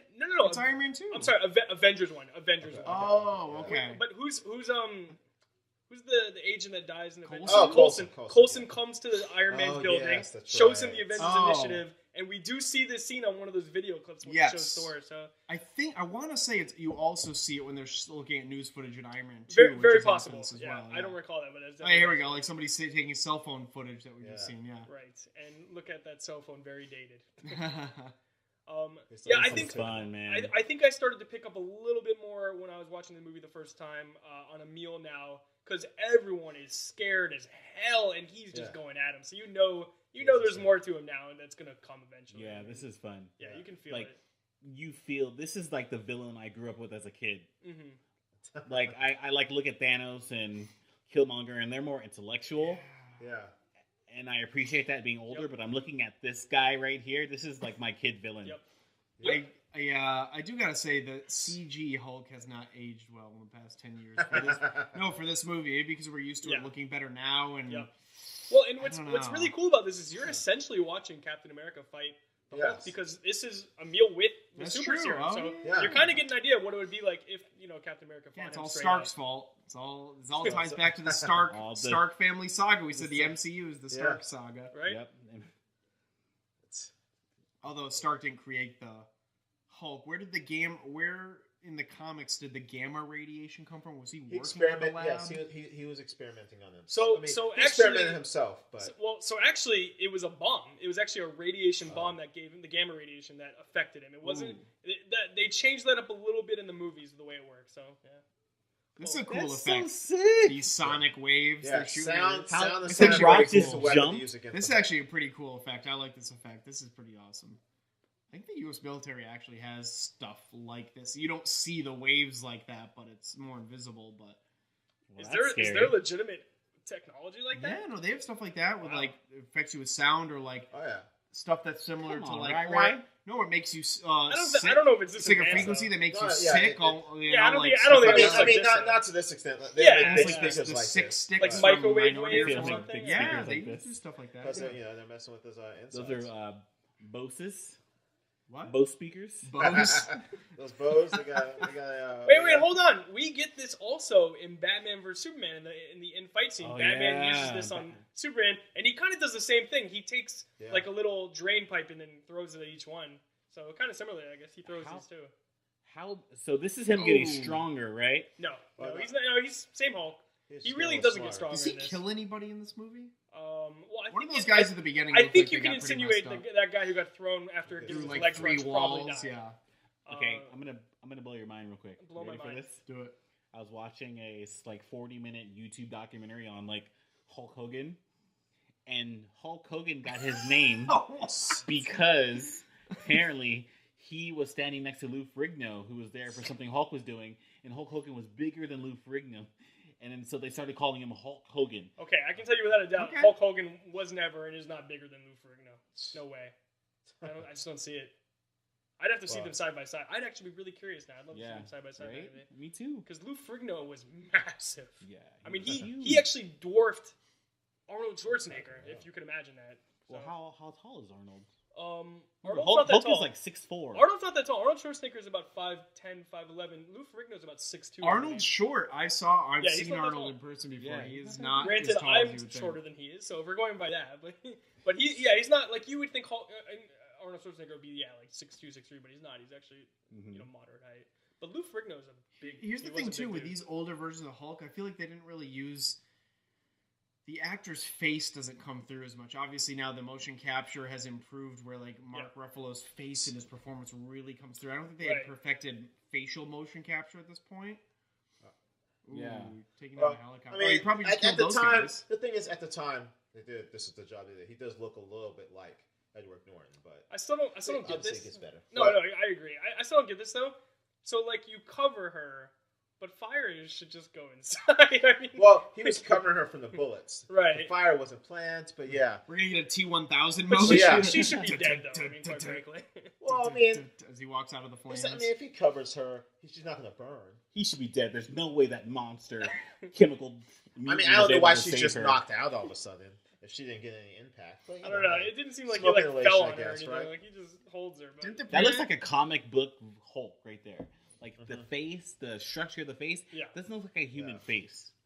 Now, So didn't he have like a crew cut in the last movie too? Like where his hair's all kind of like long in his eyes for this one too. I don't remember that. Now Ryan, I think there I forget where in this movie. Shenanigans. There's an allusion to it somewhere in this movie, but the Hulk was originally gray when he debuted, right? that is correct. Hulk #1, he was gray. It was not until issue 2 that he became green. Yep. So it's only one issue. One issue. Did they explain that, or just all of a sudden he was just? I don't green? know off the top of my head, and I'm sure it's explained somewhere why Stan Lee made that decision. They were probably looked at the first issue at like printed and were like, you know what? We need a pop of We gotta give it a color. little Like color. we gotta give a little color here. Yeah, but like there's- that cover you brought today, like the red of the Spider-Man, the green of the Hulk, and the purple Really of his popped pants. out. It's like Yeah, it really pops. pops. The Yeah. blue and red of But Spider-Man. too. yeah, I mean, like I said, there's been a Red Hulk. Oh, I didn't say there's been Oh, a the Red Hulk. Yeah, I was But gonna but talk that about is him. not Bruce Banner. That is actually, I believe that's actually General Ross who becomes the Red Hulk. Yeah. I want to see William Hurt. Yeah, there's been multiple Hulks. versions Wasn't of there? him. So there was a Red Hulk Hulking out. at some point, There's and also then She-Hulk. Stan Lee was like, "We've already established a Green Hulk. We can't have Hulk suddenly turn red." There's something about that, right? Yeah, there may be. I mean, No, yeah, a general. I believe it's Ross, but I'm pretty it sure might be, it is. it might be a different general. At but least it in might the be Ross. animated series, it was General Ross. Yeah, I'm not it sure is about General the Ross. animated Wait. There's a Hulk animated series. Well, no, there's been movies like animated. Can you movies guess how with many of those I've seen? Hulk. I'm gonna say I don't There was blame you the for Hulk those. animated series by This himself. wasn't an episodic He did have show. it, yeah. We've established I've seen he's had 0 movies. animated series of anything comic book related. So Yeah. just I didn't know how We popular call the him a animated caper. series were. Yeah, They we call him a call him- caper. Well, you're gonna keep us in for the fact that we get to at some point go back and watch each episode and do commentary on all the X-Men and all the stuff that you haven't seen. You're gonna keep Cape Steve Free going for another 20 years. Yeah, how many episodes we can do? Like 100 episodes. Maybe we do like the pilot episode of like animated X-Men and animated. So I found that to be an interesting moment right there. Betty wakes up, slaps Hulk in the face, and then Hulk kind of nicks his head against the top of the rock. He's been shot by bullets, but he makes it like that hurt. So I'm not sure if that was a conscious decision by the director when he did that, but I think little things like that you're fun to pick up on. He's angry at lightning. He's angry at lightning. He's like, lightning's about to kill Betty. I gotta fight lightning. But this is to say he's a rage monster, but he does have a weak spot. Yeah. For Was the last Steven Hulk? Tyler's daughter. Was the last Hulk a little bit too feminine? Was that what happened? Why we're seeing such a difference in tone Was he too between? feminine? I wouldn't I say don't know. feminine. What but are you yes, talking the about? The character. He's a I 10 feel foot like tall, muscular dude. Like, okay, Yeah. did the I'm not sure last that's the right Hulk term. show too many emotions? Like when I haven't seen that Yes. film in years. Me When I neither. think back to that Yes. movie, all I see is the facial expressions of this Hulk character. I think about the jumping. Well, far from you gotta remember that state to Hulk can state. talk a little bit. He does. I don't know about too much emotion though. I don't. Well, Think the about thing this. It was It's Ang Lee's movie. He Ang was more Lee, character. yes. Ang Lee. It He was did Ang Lee's movie. Brokeback Mountain. Like, he's interested in human emotion. Yeah, Like, but the that's- issue I didn't have was with the Hulk from Yeah. that movie. It was everything else. Yeah. It took too long to become the Hulk. It was kind of boring for a while. Too much exposition. Is that the right word? Exposition? Is that right? I think Yes. it's right. So they jump. That's why they the jump villain, right to the point. in Yeah. this one. I don't played even by- remember the villain. Who was from the that. villain in that So one? he was Absorbing Man, played by his father in the movie, played by the actor Nick Nolte. Nick Nolte. Thank you. Okay, Nick I remember But that. yeah, he now. plays. They whip out Absorbing Man, and for all intents and purposes, it should be a pretty cool villain and character. But it was just too little, too late in the end, as far as I remember. Right. So. He just popped out of nowhere. It's like, oh, okay. Yeah. We need him to fight somebody other than dogs. Yes, Other than giant ginormous, dogs. stupid dogs. I'm just like watching this movie. It's just the whole color timing and color palette for this movie is green. in Oh yeah. general. Oh no. Yeah. Everything. I mean, they're under like fluorescent lights in a hospital right Yeah. now, but they were just out when they opened all the grass and the trees, but not even the indoor stuff. It's all like green fluorescent lighting. It's just like, and obviously that was probably intentional, but I'm really like seeing it now. Yeah. Is it? Is this my screen here that has this vignette? Or is that in No, the this movie? is shot anamorphic. This is anamorphic. This was like Iron Man, shot on 35mm. So again, early days of the MCU, still shooting on film. Oh, I'm not man. 100% sure when the last movie was. Do we miss those days? The film days? Because I don't- everything's shot on what now? Digital. On digital. So, well, not I think you so. know Star, I mean, like, like Star Star Wars, Wars, yeah. movies still. Batman Yeah. Superman was 35mm. Oh, it was okay. Some movies, obviously Tarantino still shoots all this, and Nolan shoots everything on film. Was Yeah. was anything ever? And I believe the reason that maybe it was never shot on this because it was too expensive. But was anything ever shot in 70mm? Would there be a reason? Well, to shoot no. Not 70mm? in the MCU. But just in general. Oh even, yeah, I'm saying. giant, big, like epic movies. I think Shot in 70mm. you know, Nolan did some of that for Dunkirk. Quentin Gotcha. Tarantino recently did it for like Hateful Eight and stuff like that. But Yeah. like big epic movies in the past did that. Could you guys explain what the difference is, like in the scope of what you get from a 70 to a 35 to a 60mm film, like to an 8mm? Like, is it just the It's the ratio? size. It's the size of the actual film frame, the physical film frame that's passing through the camera. If the bigger the frame, the more detail you're able to Right. capture. Oh, okay. It's like a 35mm Like you frame see- is like, you know, like kind of a small little square or rectangle, whereas like a 70mm frame is like a much bigger. So you blow that up onto a screen, you're gonna get Got it. crisper. Like you might not see that, like those highlights back in the walls there, if this wasn't. It all 35. dep- it Gotcha. all it, you could go into technical stuff with like depth of field and the lighting and stuff Right. like that, but you can really tell a difference in ultra widescreen. Like I saw Hateful Eight in 70mm when it was released, and you know, being in LA, we have the opportunity to see stuff like that, like at the ArcLight or the Cinerama Dome, place like that that'll show it in that format, and it's really amazing. Oh, sorry to Purple interrupt. pants, Just gotta point out purple pants. pants. You That get is it a on. throwback to Stretchy the later on in the series, the Hulk purple pants. Yeah. Is Very- that from the comics that ve- originated there? I- Very iconic with the comic everyone knows, Hulk 181, first full appearance of Wolverine, which I actually got my hands on recently. Wait, You really? did- Wait. He bought that Wolverine today. first appeared in a Hulk comic? Correct. He Hulk bought that 180. today. Hulk 180 is. Yeah, I did buy it today. Hulk 180 is for $1,600. When are you going to show us that one? Well, He has it in his bag over there, but Yeah. we're saving it for Oh, the next. okay, all right. Hulk 180 is his first cameo. Hulk We 181 don't have a first Hulk Hulk. sequel, though. I know. But we have Wolverines. Well, Yeah, all right, well, no, all right, it'll all be for Wolverine for Hey, sure. guys, Culver Universe. the industry kind of they got away from stereotypes. How often do you see like an Asian reporter anymore? I don't know. That's like, Family Guy. I'm not sure too you do. much. Trisha Takanawa. Yeah. Hi, this is Asian reporter Trisha By the way, Takanawa. I just want to point out, Capers, I hope you enjoy the knowledge that we can put forth for stuff like that. Like, I mean, I work in the industry, but I didn't know that. So the I didn't 70 think to about 35 mil to Impress you your know, friends. enjoy learning stuff that you might not learn in other places. I'm a film junkie. Obviously, I love that stuff. Yeah, and even seeing stuff projected on film, there's like a certain gritty kind of physical quality of it that is really cool. And just if you think about it, if you think about I'm gonna blow your mind right now, especially if some of you capers have been smoking up and listening to us. This might blow your mind. If you think about think about how filmmaking works. You have photons of light enter. You're filming an actor or a scene. Those photons of light enter the camera lens, actually get embedded to react with the chemicals on a frame of celluloid film, right? So those photons have affected that. Then when you take that film from the camera, you make copies of it, whatever. Usually it's all those those are being copied and being copied with light. You know, sometimes now I guess stuff gets digital somewhere along the way. But then when you're watching in a theater projected on film, you're actually seeing remnants of those original photons that created that image, just duplicated over, several generations, but you just feel more connected to it. You know what I mean? Yeah. I don't know. That's my way of thinking of it. I feel that too.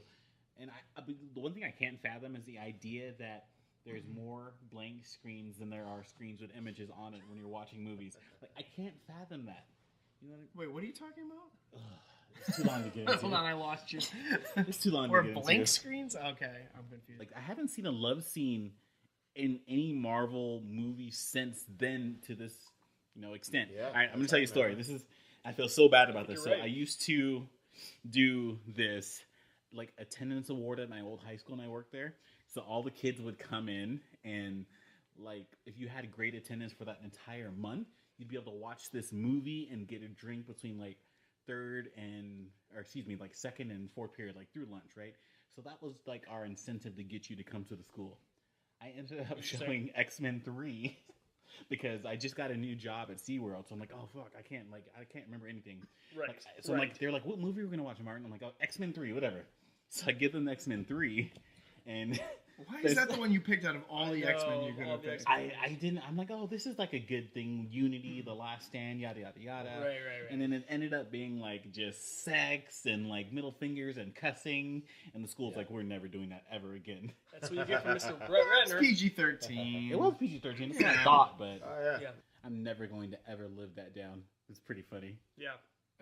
I mean, talking about how the MCU doesn't have a lot of people in bed together kind of thing, but I mean, the Hulk, think of Ragnarok, how much time that Mark Ruffalo's Hulk spends just like being naked in sheets, like when he's sharing that room with Thor and stuff. Yeah. Oh wait.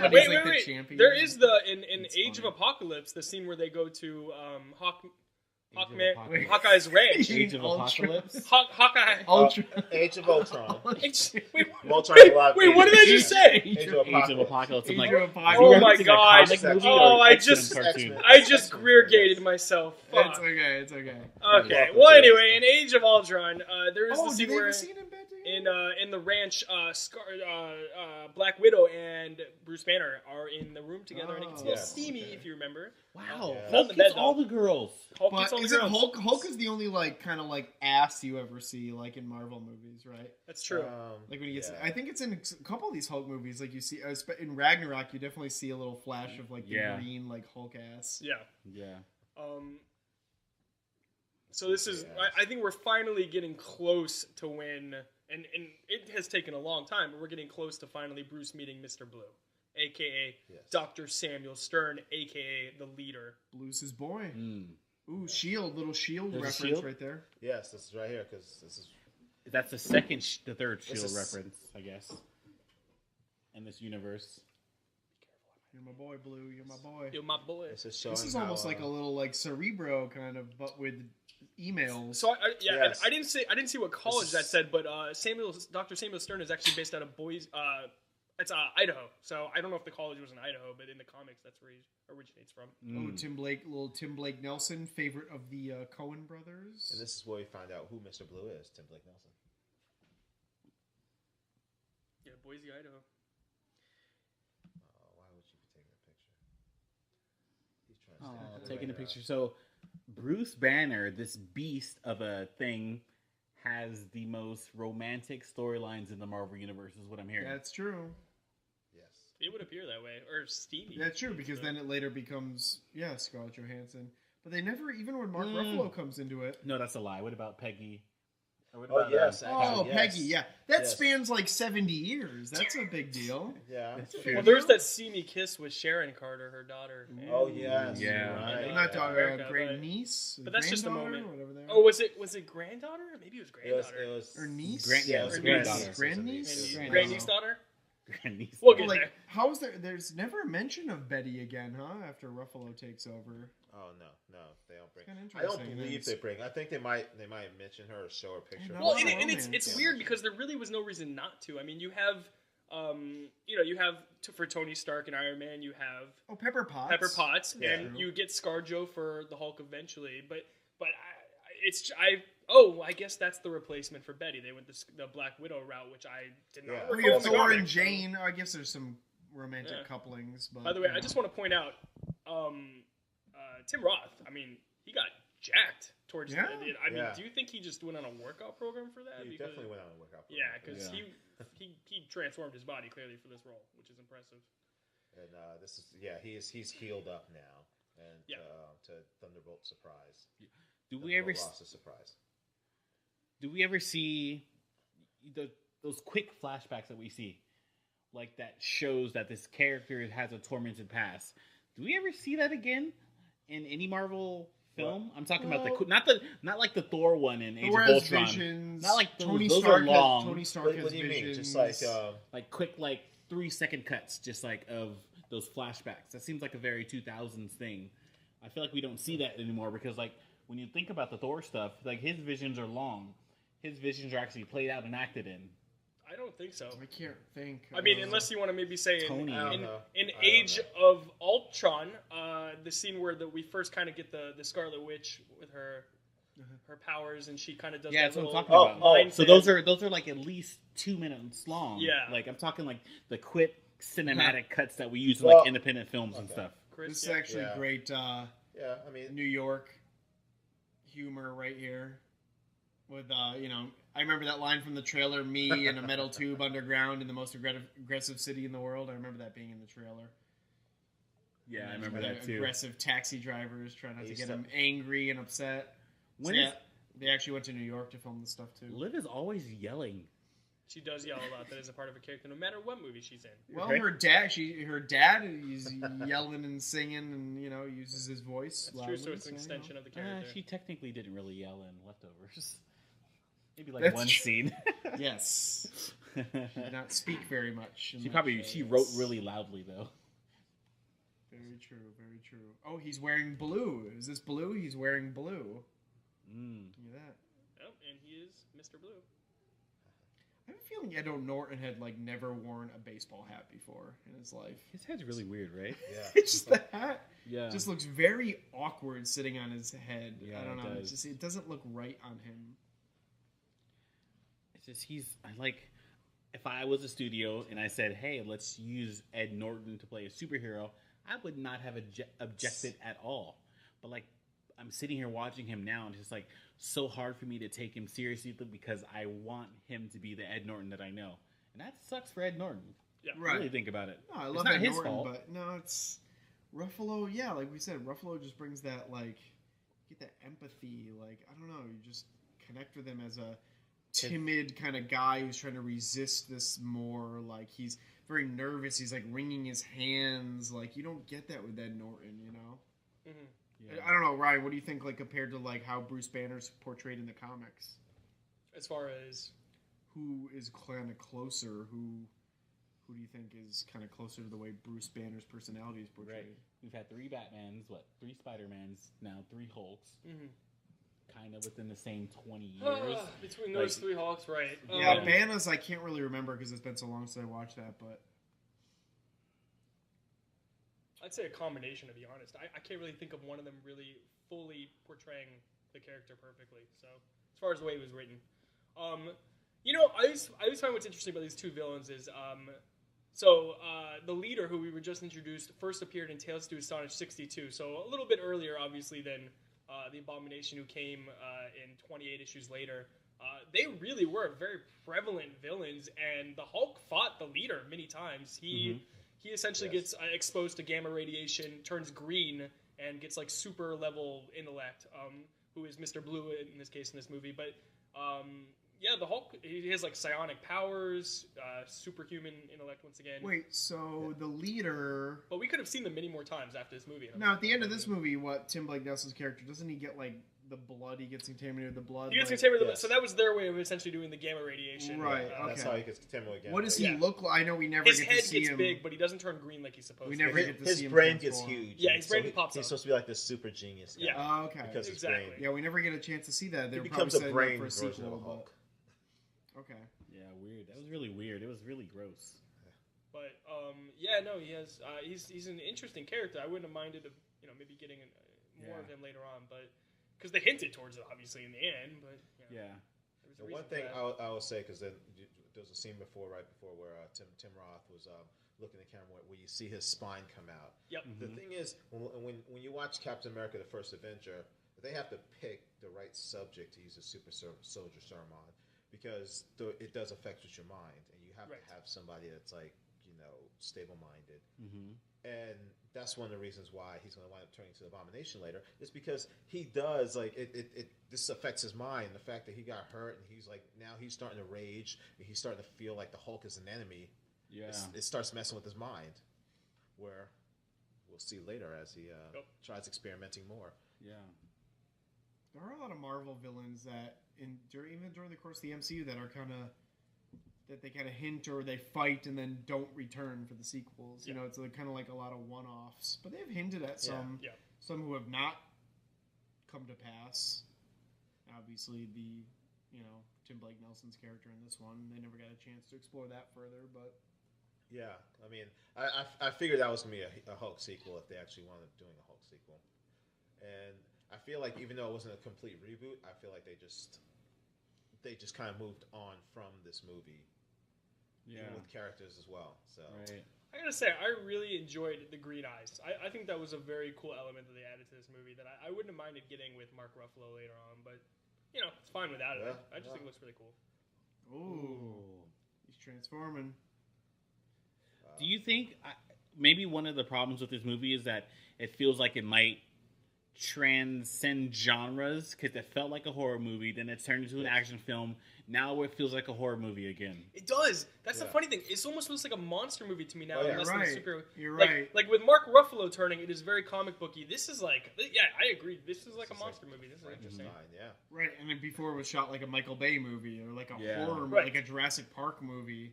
Right. You're right. It is. Yeah, it's interesting. It's an interesting mix. Only Betty can. Betty White, get off of him. Betty White. I told you I was going to say Betty Betty White. Ross. Diana Ross, Betty White. I don't know. A lot of weird names we got going on. Liv So Tyler Liv was not in the Tyler's Golden straddling Girls. the Hulk right now. We understand their fantasies. Yeah.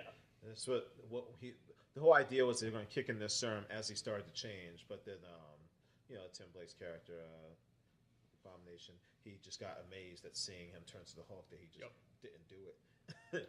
Yeah. So he almost got smashed. Yep. So we're gonna get introduced to the Abomination pretty soon. A lot of people don't realize that in the comics he was actually about twice as powerful as the Hulk. The difference was, whereas the Hulk could gain powers the more angry he got, the Abomination stayed pretty standard. No matter what happened, he would just have his powers. So, and then he actually got more power for over the years too in the comics. But Yeah. they usually all transform and change over time. Writers, artists, they do things differently. So I like how sometimes when we're watching like emotional moments, like I can feel us get more quiet as it's happening on screen. Yeah. Like you don't get that in even like when Thanos is doing his shit at the end of the movie, like you still feel there's energy in the room. Whereas when you're watching this feels like suddenly a love movie now that we're watching. I don't know. Like I would say when you watch Infinity War, when you saw him after let Gamora go. It's Yeah. emotional. That was a very emotional scene. Yeah. He brought a tear to his eye. Spoiler. Right. I was thinking more towards like the end. Yeah, you're right though. That was. I mean. Yeah.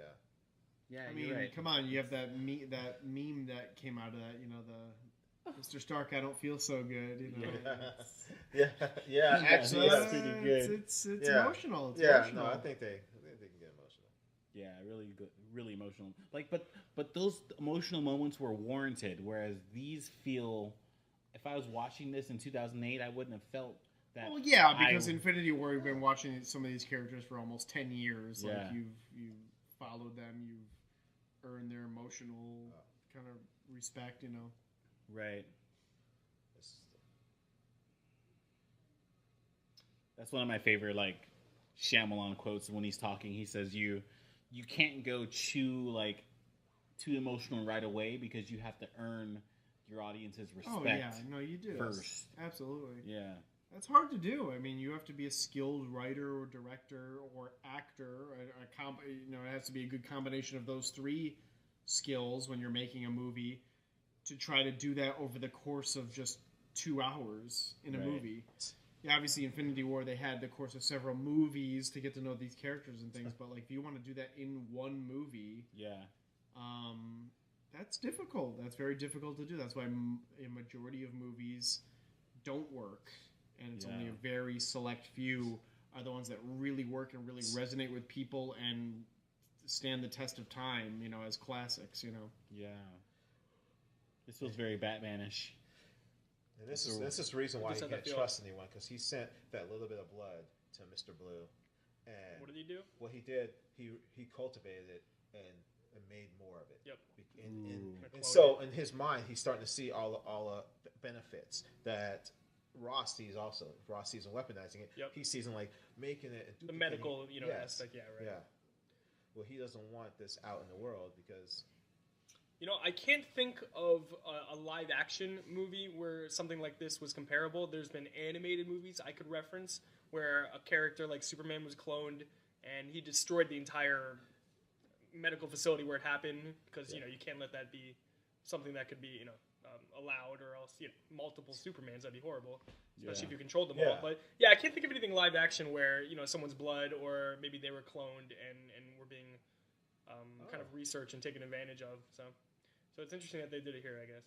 Live action, huh? I mean, they did in the Supergirl TV show, but that's it. We should get shot with a tranquilizer. So I guess you don't need to chop his head off with a samurai. Well, but this is he's had this antidote put in him, so that's why it's been suppressing the Hulk, and so that's why he hasn't changed. He's trying to change him into the monster. Yeah.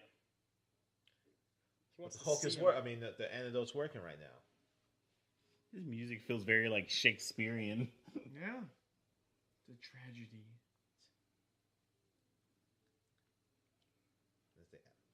There we have developing into the third act, our main character finally gets captured. Like, legit captured. Yeah. He's just an ice pack on his head. Because that's going to help out. Like, if you're Betty, you're not going to tell your father what Emil Blonsky just did to you? Yeah. Threw you against, a wall pretty hard? Well, how many fathers does Liv Tyler hate when she plays a character? Like, well, she hates her father in Armageddon. Yeah. Isn't Elrond her father? Who played the Red Skull in the first Captain Marvel? Ooh. Little 6 degrees. Yeah, little 6 degrees. Only in the first appearance of Red Skull, though, not the second. So now we finally get to see Emil Blonsky truly become the villain when he kills this army person. This army woman. Oh. Yeah, was he knife her, I think? I never really see what he does. Kills her. Well, we don't see how. I think he knifed her in the stomach, but I can't say for sure. They make him look more haggard and yeah. Pulled out that gun.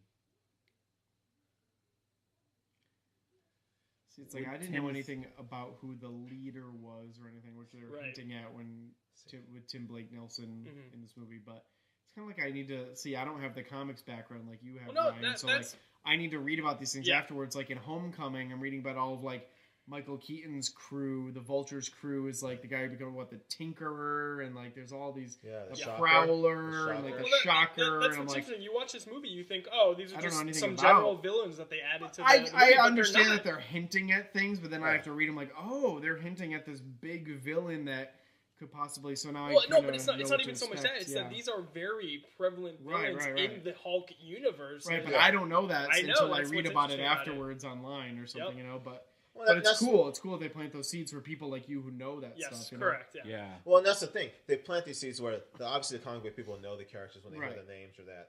But then when the regular people see them, they're humanized. So you're into it more than just like watching a comic fantasy thing. And that's how they get. I think that's how they cross over the multiple genres and make it more mainstream. Is to get people that are more involved in the, I guess, emotional aspect. Say in this movie, the love between these two. They have people are going to be more connected like that. You'll get women to come see this movie a little bit because of stuff like that. Where you still have the comic book fans, it's like, oh, this guy's going to turn to Abomination. I mean, I kind of love. I kind of love that I don't know anything about it, so I'm surprised by the movies. And I'm like, what was that? Like, I have this my friend Tom.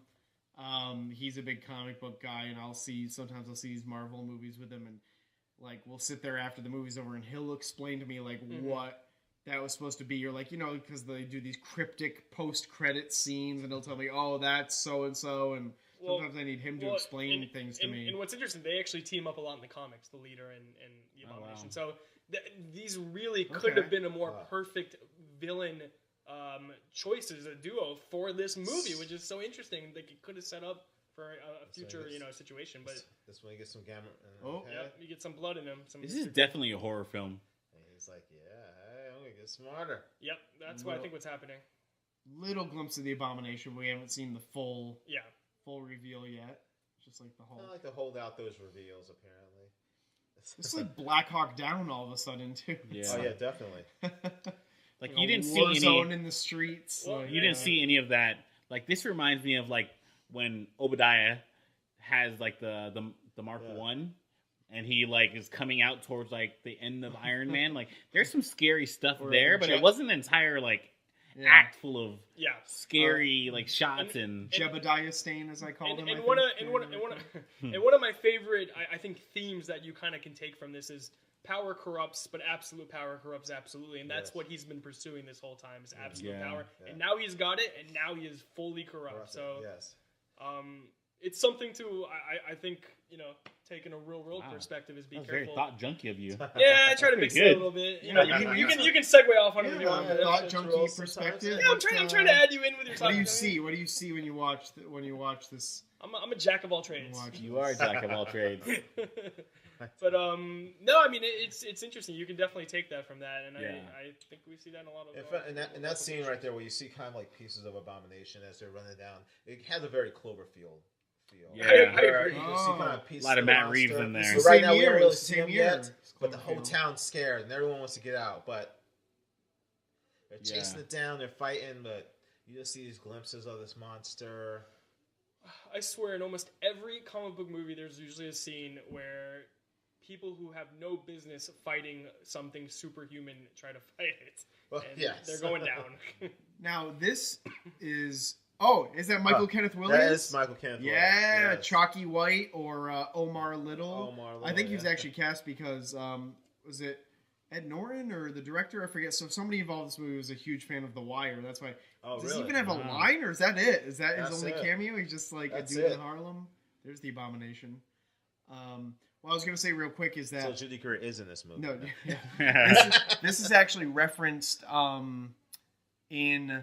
Was it Avengers? The first Avengers? When you first see Mark Ruffalo, he said, last time I was in New York, I wrecked Harlem or something. Mm-hmm. Yes. So this movie does get referenced when Mark Ruffalo takes over. But Ryan, now that we've seen the Abomination in his full glory, how does he compare to the comic counterpart? I'd say there's definitely differences, but I think pretty comparable. Isn't it true he's more like a lizard in the comics or something like that, or no, like lizard-like? I don't know. No, he's not a lizard. Yeah, more just like creature monster kind of looking. They wanted to make him look like more like a mutated human here. I mean, look, it's a Hollywood movie. They're gonna Good thing Steve Rogers didn't turn out looking like this though. After he took the super serum. Yes, that is a good thing. How many? I'm trying to like figure out what the differences are between this and like later MCU films, and I don't think I remember seeing a lot of action scenes that took place at night. You got Doctor Strange had scenes that took place at night. There's a lot of them. Yes. Something you'll always Caper's little Hollywood behind the scenes here whenever you watch a scene taking place on a street at night in a movie, pay attention. It doesn't have to be an action scene. It can be something as simple as people walking on the street, driving down the street. The streets will almost always be wet. Mm-hmm. Hollywood crews always wet down streets before they film scenes at night because it reflects the light better, it makes it more visually interesting. Even if it hasn't been raining in the movie, you don't see it raining. I'm telling you, take a look whenever you watch a night scene in a movie or TV show. The street will almost always be wet. You see here that he broke a fire hydrant or something in the scene. So they give it wet. a reason for it. So they're actually adding a reason for the street to be wet. Most of the times you won't even see a reason; it'll just be wet. So. And I just want to point out, just off the top of my head at least, Iron Man 1 and Iron Man 2, both end fight scenes are at night. So in the park at nighttime. Yep, in number 2, and against Jebediah is well, at night. I mean, that was before this though. And the fight Iron scene Man 1 Avengers. before Iron Man 2 wasn't though. Right. That's it creates more dramatic, like lighting Oh, opportunities. and Iron Man 3, that actually was at night as well when they fought the Mandarin and all his people at the end. I think there's more night fights than you might think. Yeah, you can hide the VFX. The VFX don't have to be as perfect. Yeah, when there's they're a all lot of day fights hidden too, in though. There's a lot of day shadows. fights. That's at night. I mean, the one between Iron Man, Thor, and Captain America was at night. Iron Man, Avengers. Oh yeah, you're right. Was at night. There's I'm so just many thinking night. like city. We're trying to think of destruction night scenes in movies. Yeah, Oh my God. I think It's like trying to Nights- think of movies that have green lamps in them. I mean, I haven't talked about that. So I'm going to just point out something interesting between the different Hulks, but mainly this one and the Mark Ruffalo is he does not control, it seems, his transformation. Yes, he doesn't know it's got to yet. be forced. Mark Ruffalo can actually control by choosing when to be mad enough. So because he's always mad and he's always mastered anger management. Right. He's So I think we can assume that Mark Ruffalo, just like how this is Superior. kind of a future version of the Ang Lee one, Mark Ruffalo is kind of a future even more of this, where he's maybe been able to control his abilities more. And stuff. I'm always angry. I'm always The angry. best moments of the Avengers. He learned later on how to do it. Now, do you think Ed Norton did that like Halo jump himself, like Tom Cruise style, or no? You mean He did in not a actually green jump screen out room? of a plane? Yeah, It didn't look like Ed Norton worked out. I don't think so. But the Apollo Theater. Hey, that moment where he jumped out and went, oh shit, and didn't transform and hit the ground, Yeah. that was Oh, like and Ragnarok. Ragnarok. That When he was jumps great. out and he doesn't transform, and he just, but instead of falling into a hole, it's almost funnier in Ragnarok, he just hits the pavement And his just like Right. body lays- just. Well, so we That's whatever like non-transformation we didn't see in Infinity War, that's been building up with Hulk. If you really think about Well, it. well, yeah, from Ragnarok. That's true. yes. That's true. I forgot about that. His inability right. when he really wants him to come out. Yeah. So where do you guys rank this on all-time Marvel one-on-one fights? Ooh, I never thought about it. Yeah, that's- You know what I love? I love pretty the good fight scene. I love the Yeah, practical it's really good. effects here. Yeah. The practical cars blowing up and being And thrown bouncing. across the screen, and Yeah. I feel like with some of the later Marvel movies, obviously technology got better. It's more digital stuff. I love that fact. So I don't know. Yeah. See, this Abomination is stronger right now. Oh yeah. He No, actually is. knocked him And a little dizzy. by the way, on the list of all-time Marvel villains, Abomination actually ranks 54th on the IGN comic book list or something like Oh, Who's that. number Wow. one? Who's number one? Oh, I'd have to look. I don't know. I'm sure it's probably Green Thanos or Goblin, maybe Green Goblin, or Thanos or Magneto. something Is like that. Magneto considered a villain? Yeah. He's a Oh yeah, villain. big time. Yeah, no, Big time, he's definitely gonna be up there. Magneto's a big one. When this list is what, popularity? I think in Or the scope of badassery. how bad they are in the grand scheme of Thanos? things. Oh, Thanos wiped out half the universe. I mean, that's He's pretty pretty bad. yeah. But he thought he was doing good. But yeah, it's bad. That's all you've got. I wonder if Lou Ferrigno did the Abomination's voice too. What's crazy is this fight doesn't. If General Zod and Superman weren't able to fly, maybe the fight wouldn't have Killed as many been people. as crazy. You know. Right. Yeah, how many innocent? Where was all the uproar? Are they killing anybody in Harlem Well, here? Well, and I And think nobody cares. It's Harlem. I think the power Racist. level, the power That level, racism right there. the power level of this version of the Hulk and the Abomination wouldn't even come close, in my opinion, to where Man of Steel, Superman, and Zod were. I think they would easily make waste of these two characters. So you think Superman can destroy the Hulk? Oh, in this version, easily, yes, I definitely think so. This version, yeah. I mean, yeah. He's just too humanized. I won't say easily, but yes. Superman's not a Yes. human. Yes. I'm But not- he I'm would not he would arguing. take him though. He would definitely take him. Kryptonite green. Yeah. Why Yes, are it things is. always green? In the I don't know. comics? Envy. Why are there always Green Lanterns? The Green Lantern, Green Hornet. Green Ooze, Green Kryptonite, Green Hulk. We get it. It's a lot. I actually didn't. I was very confused when Green Hornet came out. I was like, wait, what is it? Is this in a certain universe? Hey, that can be a forgot. future unique vision because Michel Gondry directed that, who's a very visionary director. We'll cover that one in the future. How many superhero films have helicopter crashes? That's I would think multiple. I do not know. How many of them were shot? A lot. I'm going to say a lot, a little, a lot. I mean, Suicide Squad. Oh yeah, I'm Winter pretty Soldier. sure Suicide Squad Winter was fun. Soldier. Yeah. Are we gonna do Suicide Squad on this? Oh yeah. Yeah, we're gonna do Oh, Suicide man. Squad. We'll do everything. Definitely. We Tell just do the trailer D- because the trailer was great. DCEU's a mess right now, Stop but yes, complaining. we don't have to see. All right. Yeah. At least you guys don't have to Chop her down. worry about your job every day because what the hell their DC's doing. Hashtag Henry Cavill forever. I wake up and I'm like, oh man. I don't know what's going on over there. Wow. Yeah. I mean, I think Shake Up's good, and yeah, I mean, with Shake-Ups, they've shaken I'm not gonna things say up Shake-Ups too good. much, whereas like Marvel has not for 10 years. Look how successful they are. yeah. Well, they keep their shakeups like, changing the Hulk. They keep it like, all right, we're gonna change him. It's And casual. It works. It's casual. It's not a big PR But thing. so It's the like, problem is oh. they're still trying Well, to find. think of the time though. It's different than I mean. So the TMZ World was still huge back then, but yeah. So the chopper's down, but of course, conveniently, Betty and General Ross make it out alive. You know, everyone else just dies in there. Because why would the other characters who are not important live? And this is what motivates the Hulk still to fight because Yeah. you know Ross is in Betty. that. I mean, Betty Ross is still in that. Betsy, Good old Betsy. Betsy Tyler, Wait, Betty Ross. Betsy Ross, who like made Betsy the flag. Ross. Who Wait, made the what? flag. Yeah, made the Made the flag.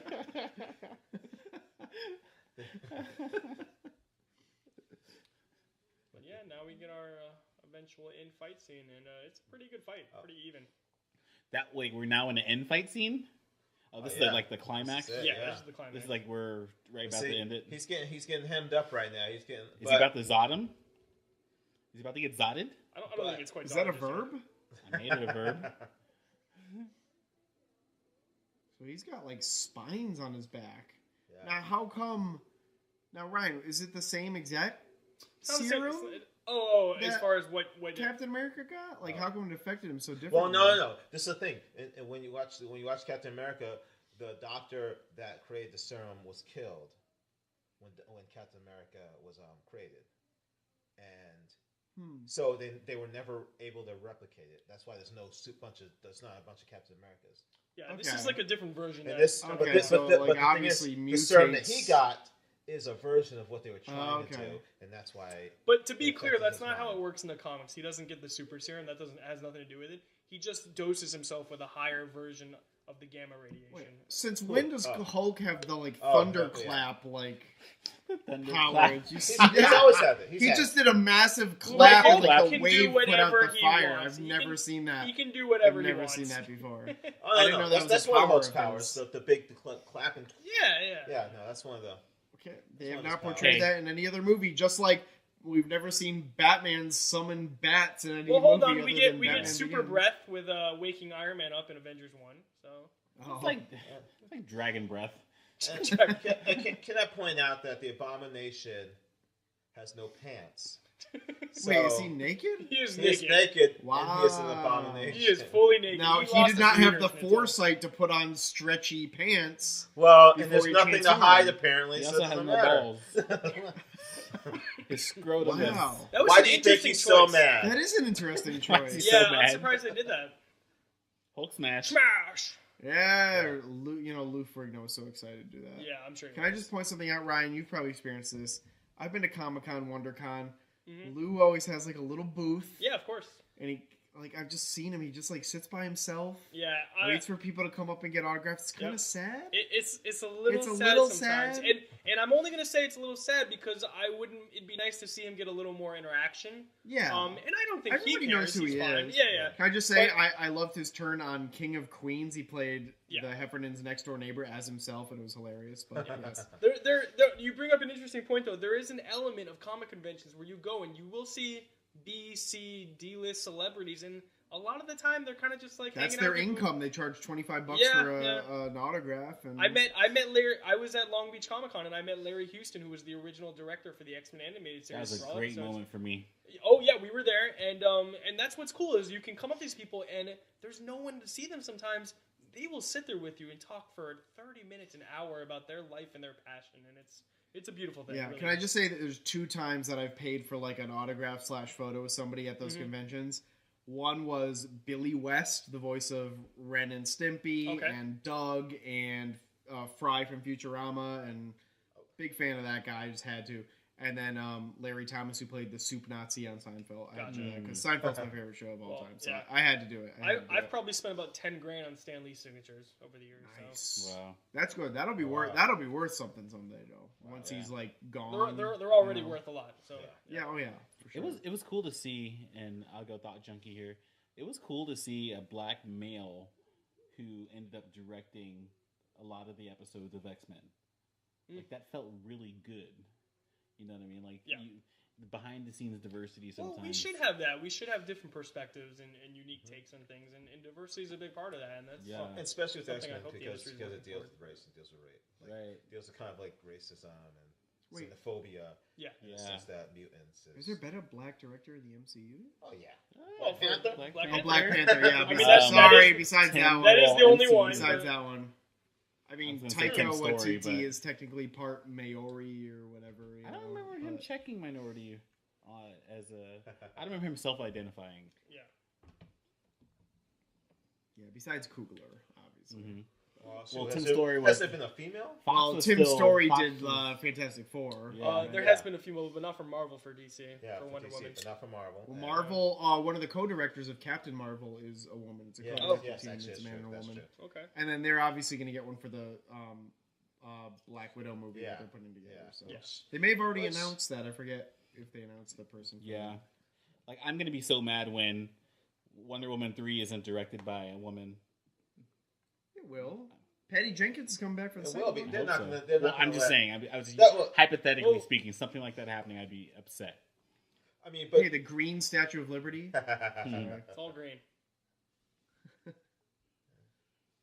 she staring off at the Statue of Liberty? Oh, that's cute. Oh, battery. We're almost at the end of the movie. I don't know why. Liv is the looking camera at phone- a It's not digital a phone. It's camera. No, a it's not a regular phone. digital That's an camera. actual- Why would it pop up with the picture and low Point and shoot battery? camera. That battery would just die. It's like when you see a movie that has an cameras. answering machine in it Yeah. nowadays. I don't know where he's at.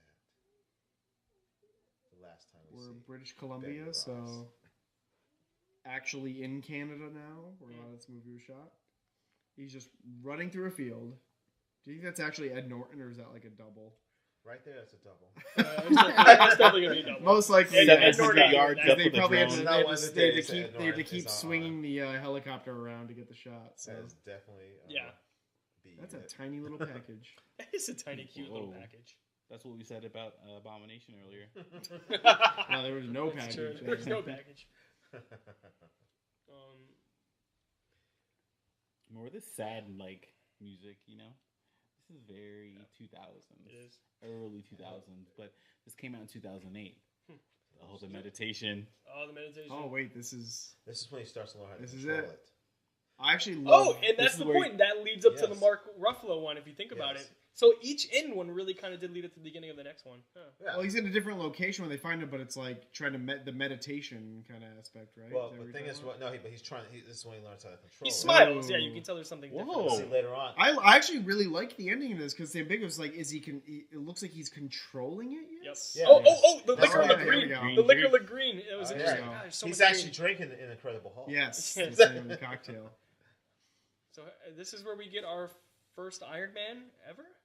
No, it's So No, this is first after, Iron this is a Man month appearance after in the Iron back. Man No, came Oh, out. this was a month after Iron Man This came is out? after. Oh, This is okay. after Iron Man. Iron Man came out in May 2008, right before Oh, this. okay, gotcha. This is Iron Man This is came out. actually the only MCU movie that does not have an end or mid-credit scene. This is the only extra scene you kind of get. Then it goes full credits after this. So the only out of the 20 movies. Oh, wow. Yeah. There's What- nothing what after was- this. What was the end credit in Iron Man 1? Wait, Nick so, Fury showing so this up. is Oh, that's right. why does Tony Hawk Tony Hawk. Tony Hawk. Tony Hawk. Stark? Why is he so interested in Banner? Like, this is showing their relationship because Fury had already approached him about putting a team together, so he knows that. He knows about the Hulk. Yeah. Here we are, movie 2, and Yep. he already has a relationship. Well, he just said, with I Banner. was told we're putting a team together, so yeah. Awesome. That's when He has a relationship with Nick Fury. think about it. This is when you got the sense. This is think about it. This is the first sense of the MCU. Yeah. Sure, you got Nick Fury at the end of the first one, but you had never seen Nick Fury. It wasn't connecting it to anything else. Yeah. This is the second movie a month after. If you had just seen Iron Man, you see this like, Yeah, holy you shit! felt it start coming now. Tony I agree. Stark's in this one. Like you're like, wait a second, this is all going to be connected, and like, dude, it worked, and it's still working today, 10 years later. I love that. That's really cool to watch in retrospect. Jumping off what you were saying, this is the first actual movie where I understood there was an. Wait, no, that was the other Hulk, right? The Easter egg with Captain America's shield. It was ice. It was a deleted. There was a deleted scene from this movie where he tries to go like commit suicide in the Arctic. Yeah. And you can see the shield or something in the ice, but they ended up cutting it out because it was too dark. Like, right. But the thing is, that's what he references later on when he said he tried to put a bullet in his head. And it doesn't work. Right. That he references that makes extra sense. scene that was cut out. So this was my first this is like the first real Easter egg that wasn't like an end credit scene that I was like, oh my god, so they really are connected. Like, and most people would get this. Iron Man was a huge movie when this came out a month before this. It was huge. You're like, oh shit, I know who Robert Downey Jr. is. Like, you didn't have to like look that up after. You're probably like, oh damn, okay. Which, by the way, I didn't really discuss this early on, but I've owned many of the key first appearances of the Silver Age characters. Daredevil, Doctor Strange, Iron Man, but I've actually never owned Hulk #1. It's a very expensive book. I have a friend who owns 2 copies. He paid $20,000 for one and $25,000 for the other. So what years those are mid-grade copies that he owns. My student loans? Yeah, I know, right? 1962, and his books have actually gone up about $5,000 since he bought them. So he could sell them for about $10,000 profit right now if he wanted to. Oh wow! Yeah, he should. Now, have you seen Hulk values going up since the Hulk has become such a popular character? No. Surprisingly, this is one of the few Silver Age books that hasn't really jumped much. Because he hasn't I don't know. He needs a new solo movie with Ruffalo. Then it'll really. I don't know which movie it was, but there was a big spike in his book about 3 to 4 years ago. Oh, maybe not. And then it just kind of leveled out, and now it's kind of stayed neutral. And now it's going up a little bit. I don't know. Like what? Possibly. Ultron? Yeah, it's probably Ultron. I don't know. Yeah, I think, Avengers, but I feel like Ragnarok was like, isn't that like the Planet Hulk storyline? Like that's a big. That's like referencing a big. You would think that would have done storyline, something. right? Yeah, I'd say it was right around Avengers 1. There was a bit of a spike in the book, and it went up a good amount. And then it just leveled off, and then it stayed pretty new. But now it's starting to peak up a little bit again. Yeah. So, Capers, if you want to go get a good investment book, I would say buy a Hulk 1 because I think it's pointing up personally. It's only a matter of time. Someday, Marvel Studios will get the rights back to distribute and make the movies. Someday, hopefully. Well, now we're going to have the X-Men essentially at some point enter into the universe, and what a lot of people are calling for is one of the most preeminent verse battles in the history of comics. And I showed you the comic. We want a Hulk versus Wolverine movie. You haven't shown us the comic yet. I'm separate from the podcast. Well, it's in here. It doesn't count. It's in here now. If it didn't happen in here, it never. But I didn't reference the actual comic, so no one knows. You're right. There is a comic that I showed, and that's the whole point. But yeah. Okay. So. No, I mean. Vibe with me real quick. It's gonna take a little bit of thinking. Sure. This came out in 2008. Yes. Correct. All right. It's not 2018. We just like fanboyed out with like Tony Stark, like meeting him and talking about the initiative that's coming. Yeah. 4 years later, we're seeing aliens. Think how fast that goes. Think how fast that is. Then on top of that, now put yourself in Robert Downey Jr.'s position.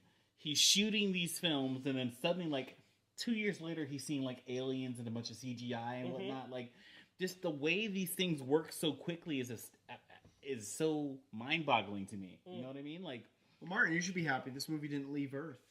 Yeah, it didn't leave Yeah, Earth at all. Martin doesn't like movies that leave Earth. It makes him too nervous. I'm slowly getting over this. This is still very Earth-based. This is when the MCU was still Earth-based. That's kind of crazy because one of his favorite movies is After Earth. The So I don't know. I don't get it. Wait, is After Earth on Earth or is it a different planet?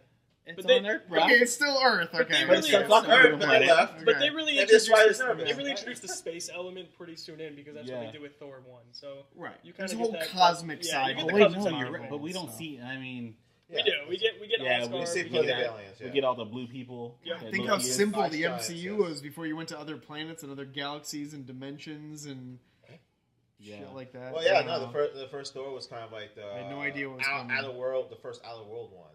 Right, which was soon after this, a couple of years Yeah. after this, but Yeah, because next one's is I think it's Iron Man 2. Iron Man 2 is the next Captain one. America Yes, and yes. then Thor. Yep. Or I'm sorry, Thor then Captain America. Yes, I'm yes, sorry. yes. Thor then Captain America. But Yeah. Thor really was more the journeyman, the cosmic warrior above anyone else. So it makes the most sense because he There's comes plenty from of another CGI planet, in that movie. another universe. I think this is actually the only Phase 1 movie that Samuel L. Jackson doesn't appear in. So, Yeah. Oh, you're right. pretty sure. Yeah, I'm pretty sure he and, pops up in every other honestly, Phase like 1. what would make sense Before he in took this a movie break. is that if at the end they brought Robert Downey Jr. to talk to Ross, where it would have made more sense for Nick Fury to do it, but to have like you're saying, to have him see that connection. Yes. Robert Downey Jr. came in because when Avengers starts, all of a sudden like That's a great point. You know, he's not part of it. He's not part of the Avengers initiative anymore. Who isn't? Tony Stark. Oh, At right, the very yeah. beginning, Tony Stark, he said, Yeah. you know, when Coulson walks in and he's like, well, you said I was like too Playboys. yeah, too essentially, playboys, for it, too yeah. like a loose cannon. Yes. That's a great yeah. point. It probably should have been Samuel L. Jackson as Nick 100%. Fury talking to Ross about getting Bruce Banner, but Yeah. but the we reason needed to give if- Tony Stark we needed to give him credibility. And we need well, to connect and them he to was the Iron Man. face. Yeah. Iron Man had just come out a month before. It was a huge movie. Everybody knew he was that. Whereas, like, maybe people weren't trained back then to stay after the credits, watch that Yeah. post-credit scene with Sam. People might not, at this point, only a month. It wasn't on home video yet. Most people probably didn't even realize Samuel L. Jackson was in Iron Man. They probably didn't even stick around for that end credit Sure, scene. Yeah. And so the Avengers Initiative team thing might have been a little confusing, but at least they could connect it to Iron Man and that universe by seeing Robert Downey Jr.'s faces. That's a great point. I never even thought of that. Yeah, at that point. When Yeah. I saw it, after I even saw it, I'm like, oh, that's cool, Iron Man. But then I was like, and then later on when I saw it, I was just like, he didn't Yeah. start the Avengers. Right. He's not even connected to the Avengers all of a sudden. That is it. Yeah, but Well, guys, wait. Okay. We didn't clap. We didn't clap in the credits. clap. Oh yeah. Hulk Oh, 08. The Incredible Hulk. All right, guys, we did it. Starring Ed Norton. I One love and the- only appearance of Ed Norton in the MCU. Eddie Norton. Next time, baby. Nope. Yeah, you didn't have any kind of like next. You didn't have He any did. turn- He had the end scene where his eyes like went. Right. Yeah. So that was obviously like his Terrence Howard next time, and like nope, Nope. didn't get it. Oh Didn't well, happen. it happens. All right, guys. So Capers, we did it. We're almost at our midway point. If you've been following along, you know that we have about 13 episodes that we're going to be having in season 1. So, is this number 5? No, We don't know what I've number lost this track. is. I think it's 4. 4. It's number 4. Oh, is it gonna be? It's number 4. I don't know. No, I don't know. Yeah, no, we no, just- no, we no, did no, like no. last did time. Batman Don't Begins, talk we about did numbers. No, we Iron did Man. more. Don't talk about Let's the talk about schedule. numbers. Well, It's a lot of schedules work. can No, the change. recording and the releasing. Well, I'm is saying as different. far as when we release, we've done. Well, So this is- No, we can this reference no, when we this is release. gonna be. There's gonna This be. is gonna be few in front 5. of This one. It's So. gonna be 5. Okay. Is it gonna be? Don't listen. No, to no, us. not Just, at. No. We No, have you one can- coming you can out. listen to us. just We have keep an one- eye on our channel. See what's coming up next, and see what we're releasing. You know. We have one coming out tomorrow that's huge. Yes, we do. Well, it's not tomorrow. It's by not the time tomorrow. they're listening to Well, this. we hear this We now. should talk about this. It's actually Yeah, in the we should talk past. about this. to be It's fair. in Don't the listen to past. us. We're all confused. Guys, we're in- Rewind it. But Capers, it was great to have you. We're in a Tesseract. Like, comment, share, discuss. Other stuff. At us. I don't know. At What, us. what are some other social media terms I can So use? So basically, what we're doing, Hashtag us. we should not At be chat us. talking about Pinterest Snap, us. chat Pin us. Pin us. Add us on Friendster and just stop. Just Google stop now. Plus. I don't know. Please stop. MySpace us. MySpace Check out our us. MySpace page, our GeoCities page. I'm gonna stop He's talking. still very It's slow. pretty good. It's pretty good. All All right, right, capers. See you peace next out time. until next Yeah, time. out. Later. Out.